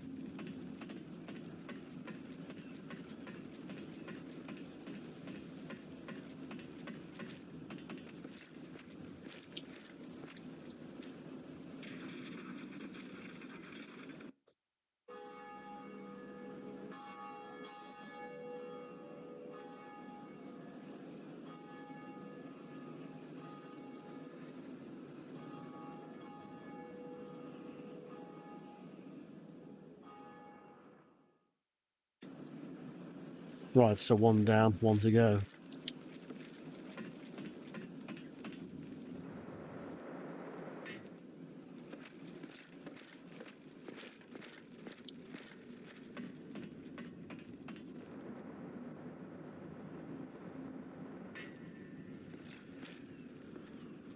Greetings. I am Oswald of Kerry, the pardon. Thou art a friend. For thee, a warm welcome. Cometh thou to confess? Or to accuse? For indeed all sin is my domain. And from Oswald, you can learn the very, very best gesture in the entire game.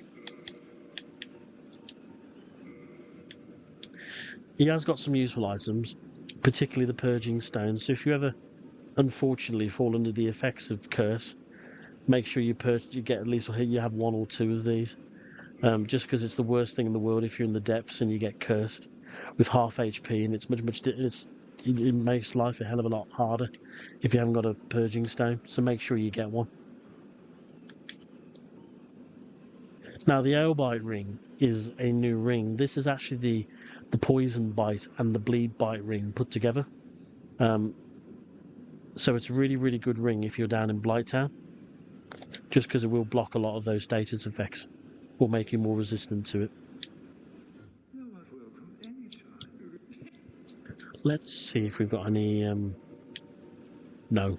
So we'll have to come back later and purchase that from him. I don't think there's any other way you can get it.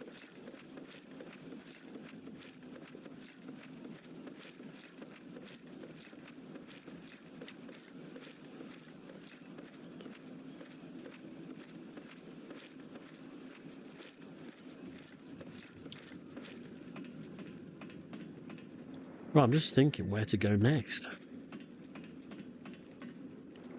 We can go to the Lower Berg, or we can go to... We can go to the Moonlight Garden, and Moonlight. We can go to the Darkroot Garden.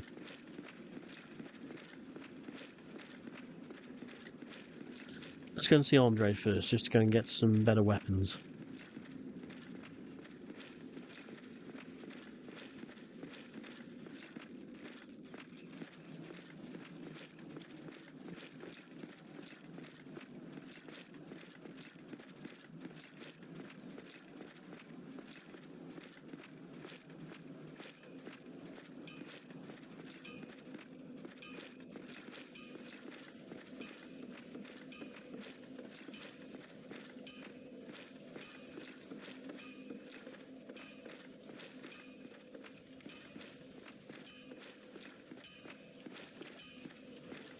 We can also give him the Divine Ember as well.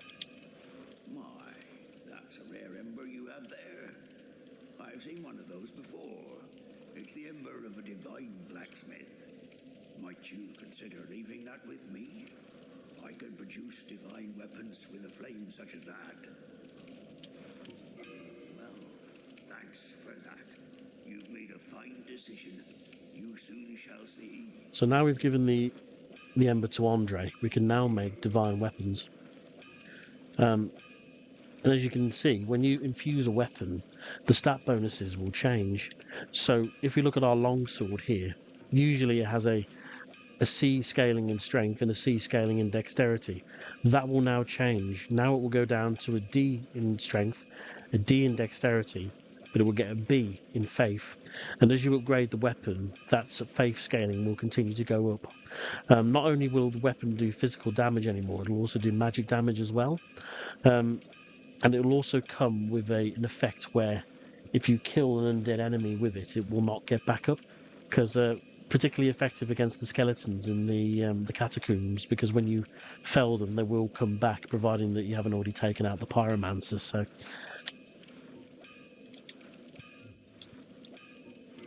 I think my build's going to be probably leaning towards more of a quality build. What I mean by a quality build is it means that you can use a variety of different weapons with a good strength and a good dexterity stat. And then that way we get to play around with more weapons.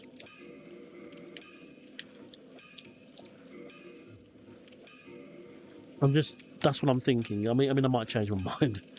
That's the problem is with these games, because I love them so much. It's you think you've got a build, and then once you've established that build, you want to try something else, which means probably you'll have to end up starting the game over, and selecting an entirely new class, an entirely new build. So that's just the way that these games are. While we're here, actually, let's see if we can upgrade our armor, because upgrading armor is also important in this mod. Just because you can see, even upgrading it once will do quite a bit to your physical defense. I think we can only take it up twice, if memory serves, before we have to start switching to... And plus we're going to be sticking with the flute set for the entire playthrough, so... Don't get yourself killed. Just because it's too iconic, so we might as well start upgrading the knight armor now.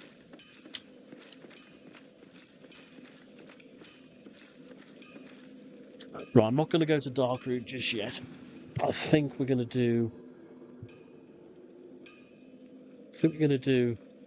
Lower Berg next, I think, and the Capra Demon.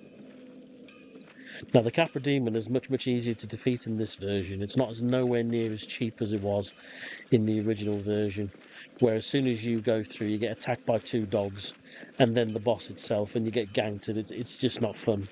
In this version, you do actually get an NPC co-op partner that will help you, and plus the dogs, they're actually not there, so it's just you, your friend, and the boss. So, but the Capra Demon does have some new attacks and is actually much tougher than the original. The boss itself is tougher, but I think it's a nice rebalancing of the fight. A tougher boss, but then it's a lot less RNG when you run through the door and you get sandwiched in the corner by 2 dogs. So I think it's a welcome change.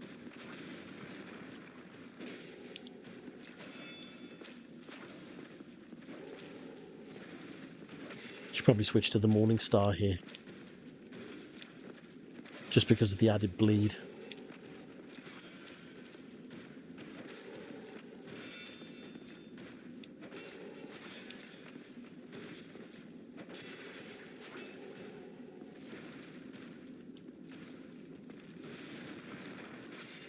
Did a ton. The bleed must have kicked in the moment the R2 landed.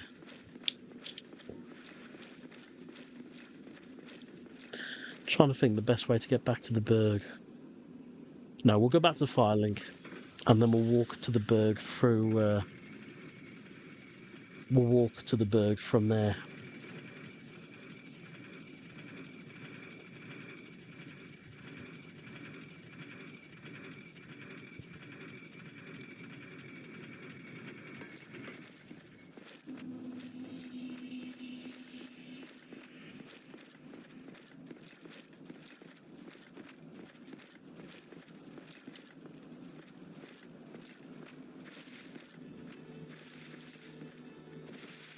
What level are we? Level 8. Okay. Should be okay.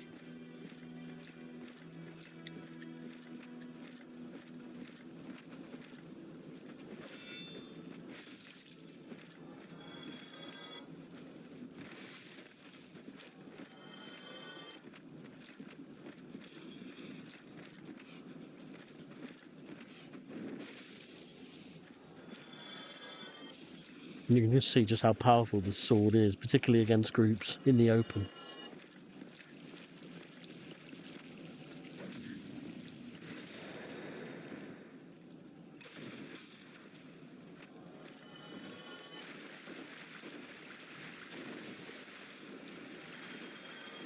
Yeah, unfortunately, rats, they don't carry humanity anymore, so you can't really farm them, farm humanity from rats.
Probably didn't need to come this way, but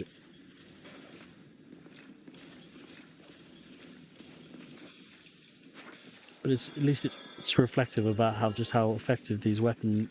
Just to test this new weapon out.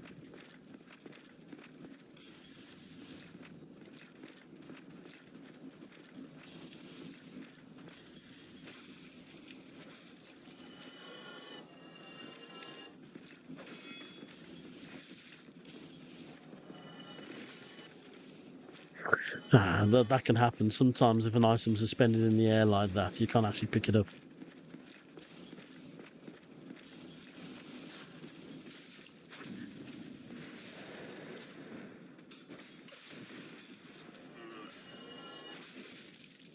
Well, I don't want to get too cocky here.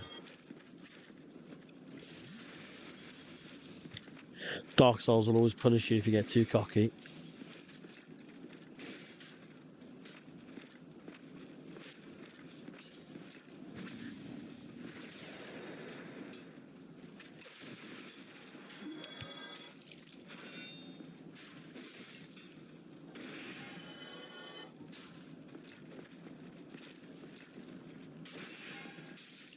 Now that crossbow button's annoying.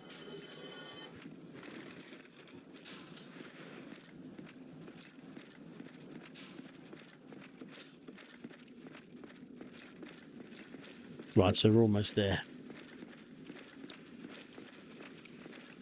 Probably picked the worst place to go, but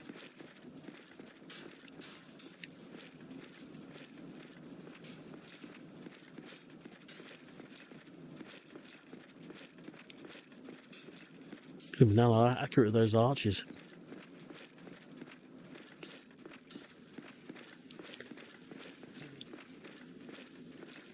But anyway, that key that we found earlier will unlock this door, the basement key.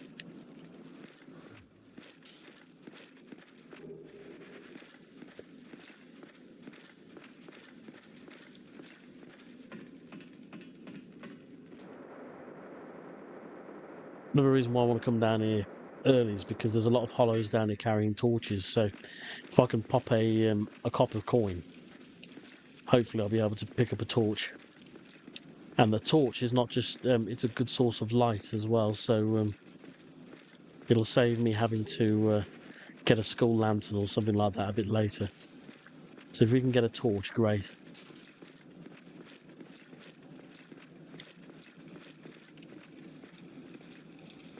Right, there are some hollow dogs down here. If you do want to cheese, them, what you can do is actually come over here and hide behind this fire here. And what they'll do is they'll just charge straight into the fire. They'll burn themselves into a crisp.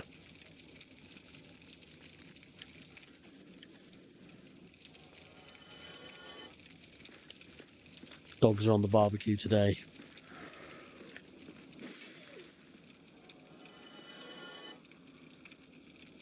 I wonder what the story is with all those hollows in a burning, being burned.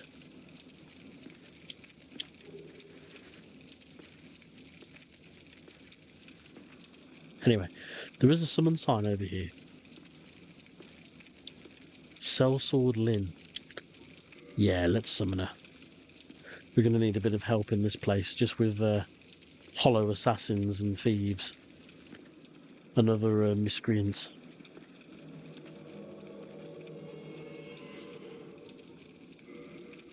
Hello. Oh, it was nice of her to wave back. Now, if we've got the residence key, we do need to rescue someone else who's down here, particularly if you're playing a sorcery character. Somebody, please let me out of here. Somebody, anybody, help me. Unlock the door. Damn, I'm finished. How did this ever happen?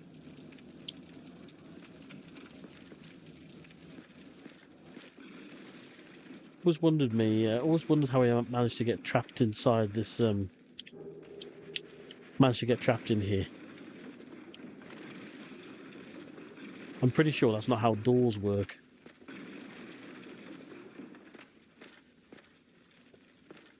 He would have had to have locked himself in for the. Yeah. Anyway, it doesn't matter. Brilliant. You opened the door for me.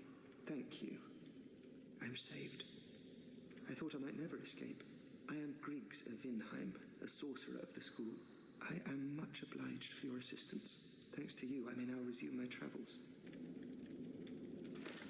Right, so if you come over here, there is a Twin Humanities down here, but it is being guarded by a lot of hollows with torches.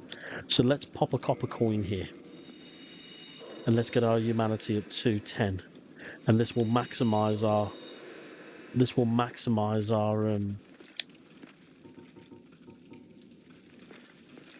our item discovery rate.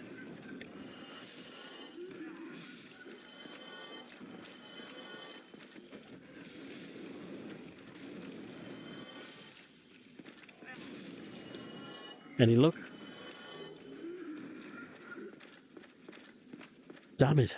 Normally one of them always drops one there. Oh well. Not the end of the world. I think in the depths, which isn't far away, I'm pretty sure there's hollows with torches there as well.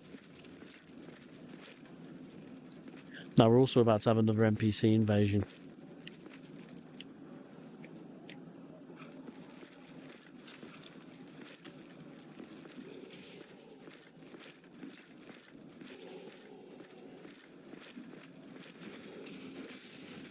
and an ambush of these hollowed thieves.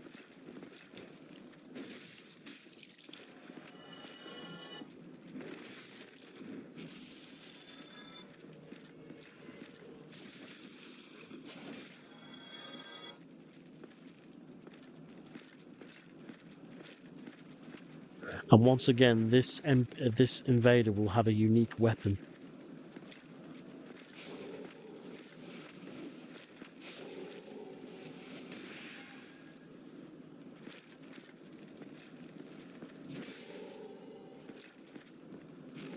He will try and parry a lot, so just stick with jumping attacks, because he can't parry them. Dark Spirit exiled Andre was vanquished. And then the item that he has is the Dirk. Now the Dirk is a dagger. It's branded as a dagger. But it's actually very, it looks more like a short sword than a dagger. Long thrusting dagger. Common personal weapon of shipmen. The weapon boasts great reach for its weight and allows for a versatile range of attacks. This comes at the cost of being generally slower and costing more stamina to swing than other daggers. Yeah, 7 strength and 14 dexterity to wield, so unfortunately I don't think we'll be making much use of that. The Mailbreaker, however, I found is a pretty good weapon for riposting. What I mean by riposting is once you've parried an enemy, getting a critical hit on them when they're stunned after you've parried them. The Mailbreaker tends to be a pretty good weapon for that. It's got a critical hit rating of 120. You need 12 dexterity to wield it, but if you make it raw, a raw weapon, it's got a very high damage rating when doing a critical hit. So it's a really good weapon to have on hand and to switch to if you do want to inflict the maximum amount of critical hit damage on someone. That's if you do a lot of parrying and a lot of riposting, but small, standard small thrusting sword, unsharpened, but pointed solid shaft can pierce tough armor. Can be thrust using the weight of one's body, and is very effective for critical attacks. Thrusting swords allow their wielder to dodge backwards and attack at the same time, replacing their kick ability. So if you use it in your primary hand, you will get a slightly different moveset than what you would if you were using a dagger. And the interesting thing about the Mailbreaker is it's always a different weapon class in every single Dark Souls game. So I think in Demon Souls it's classed as a dagger. In this it's a thrusting sword. I think in Dark Souls 3 it goes back to being a dagger again, but I didn't see you. You caught me napping. Yeah, we've still got a few more enemies here. Oh, another crystal lizard.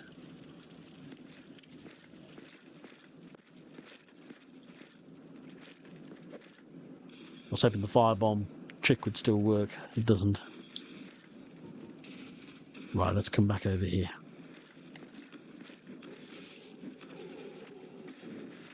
Oh, poor Lynn's got herself completely surrounded. Right, let's wait for the dogs to come over here. And let's see if we can get that crystal lizard.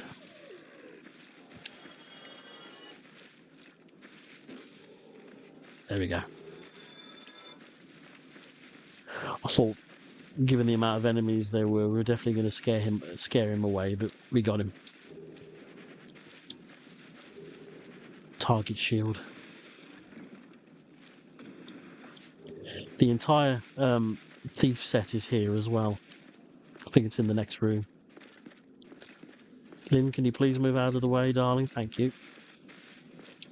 Yeah, so the entire thief set is here if you do want to get it.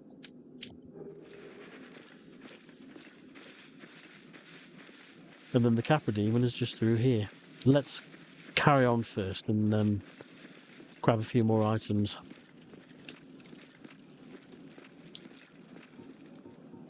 This way actually leads back towards Firelink.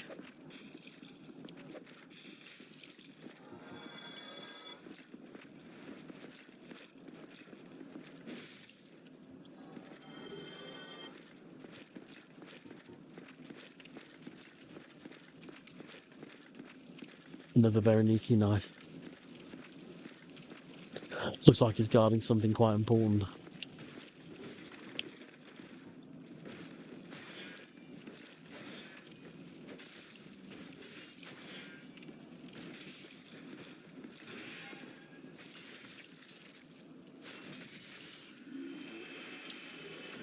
Yeah, the Morning Star heavy attack with bleed, very, very effective.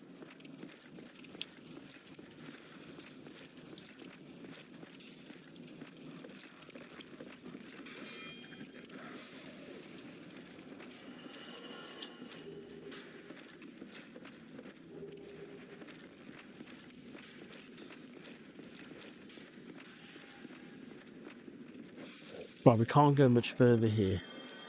Just because if we do want to take the shortcut back to Firelink, we'll have to dispel our summon, and we don't really want to do that. So let's go and fight the boss.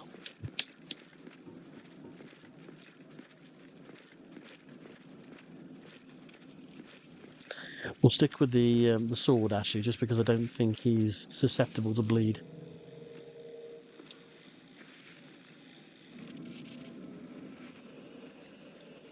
But as you can see, no dogs.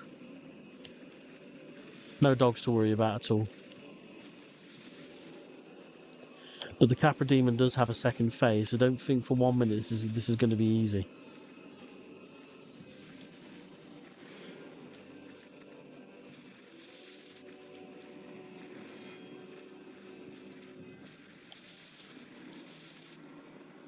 Here we go, second phase.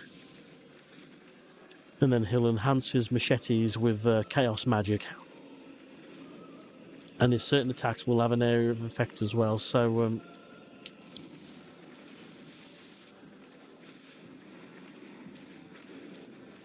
come on, Lynn, you're getting battered.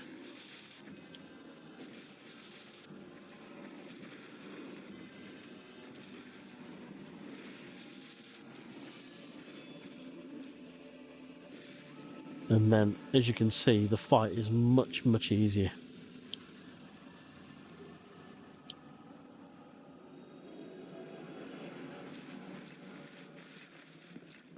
Thank you very much, Lynn. Right.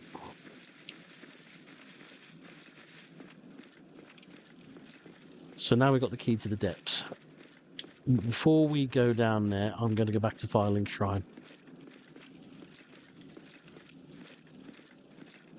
Where we needed to go is actually just down there where those seances are. But and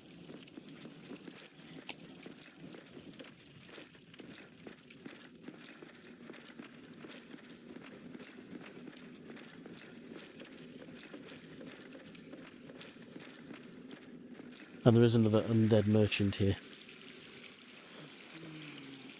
You still have your senses about you. Then why won't you buy some of my moss? I need your souls. Now, the female undead merchant is useful just because, as she mentioned, she's got a lot of moss. The poison moss, purple moss clump is particularly useful because as we go down into Blighttown, there's a lot of enemies who will be inflicting the poison and disease status effects. So it's imperative that we've got a way of actually getting rid of those status effects. I think she's got medicine as well, which will cure us of disease in case it happens. She also sells green blossoms as well, so really good items to have to improve your stamina recovery speed. So we can grab a few of them. They're quite costly though, at 500 souls a piece, but take some prism stones as well. I'm always like taking prism stones, just because they serve as a bit of a breadcrumb trail. You can also use them to drop from heights as well. So if you think, if you're unsure about making a drop, what you can actually do is chuck a prison stone off the edge, and then if it makes a loud, sharp bang, it means that you won't survive the fall. If it doesn't make a noise, it means you will. So they're quite handy items to have, if not situational. Come again, if you please. Right, so And the way back to Firelink, you've probably recognised this passage from earlier, this sewer passage. If you go through this gate here,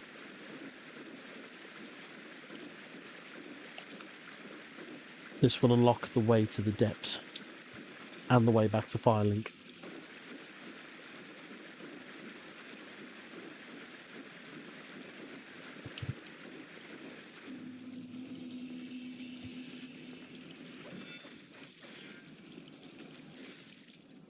Just be careful coming back through here because of the hollows, and they will knock you off if you're not careful.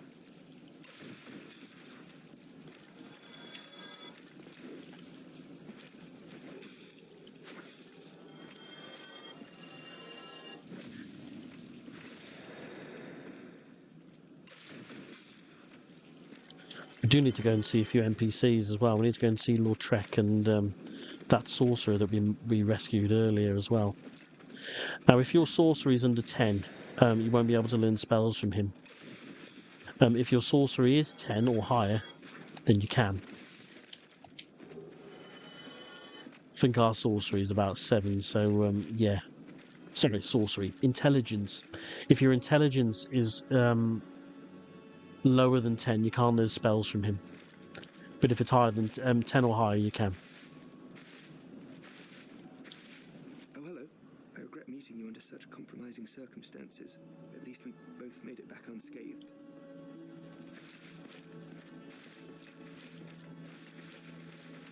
Right, let's go quickly see Lord Trek. If he's there. Nope. Okay. Well, he comes backwards and forwards from the shrine, so we'll have another opportunity to speak to him, I hope.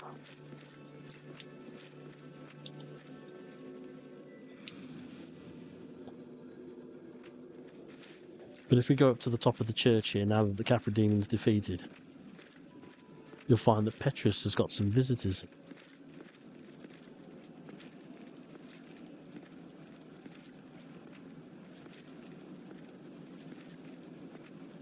Oh, hello. My guests have finally arrived. I will be departing with them shortly. So, I'm afraid I will be saying goodbye soon. It was a pleasure.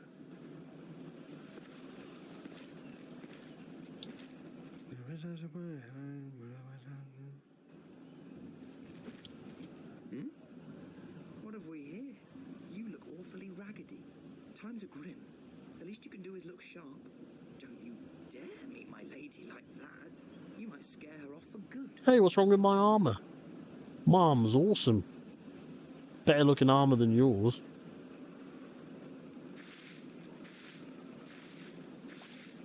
You are undead as well. Then we've no time to fraternize. I have my mission and you no doubt have yours. We must not let this curse overcome us. So these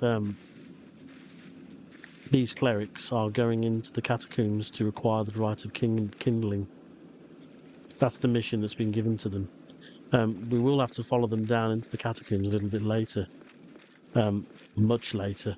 But I think that's all we've got time for this very, very first part of Dark Souls Age of Sunlight. But if you've managed to stay with me to the end, thank you very much for joining me, and I hope you can tune in again next time. Absolutely wicked mod this is, and I just can't wait to see what else that it has in store for me, even as a bit of a veteran to these games. But I hope you can tune in with me next time. Until then, look after yourselves, and take care, and bye-bye for now.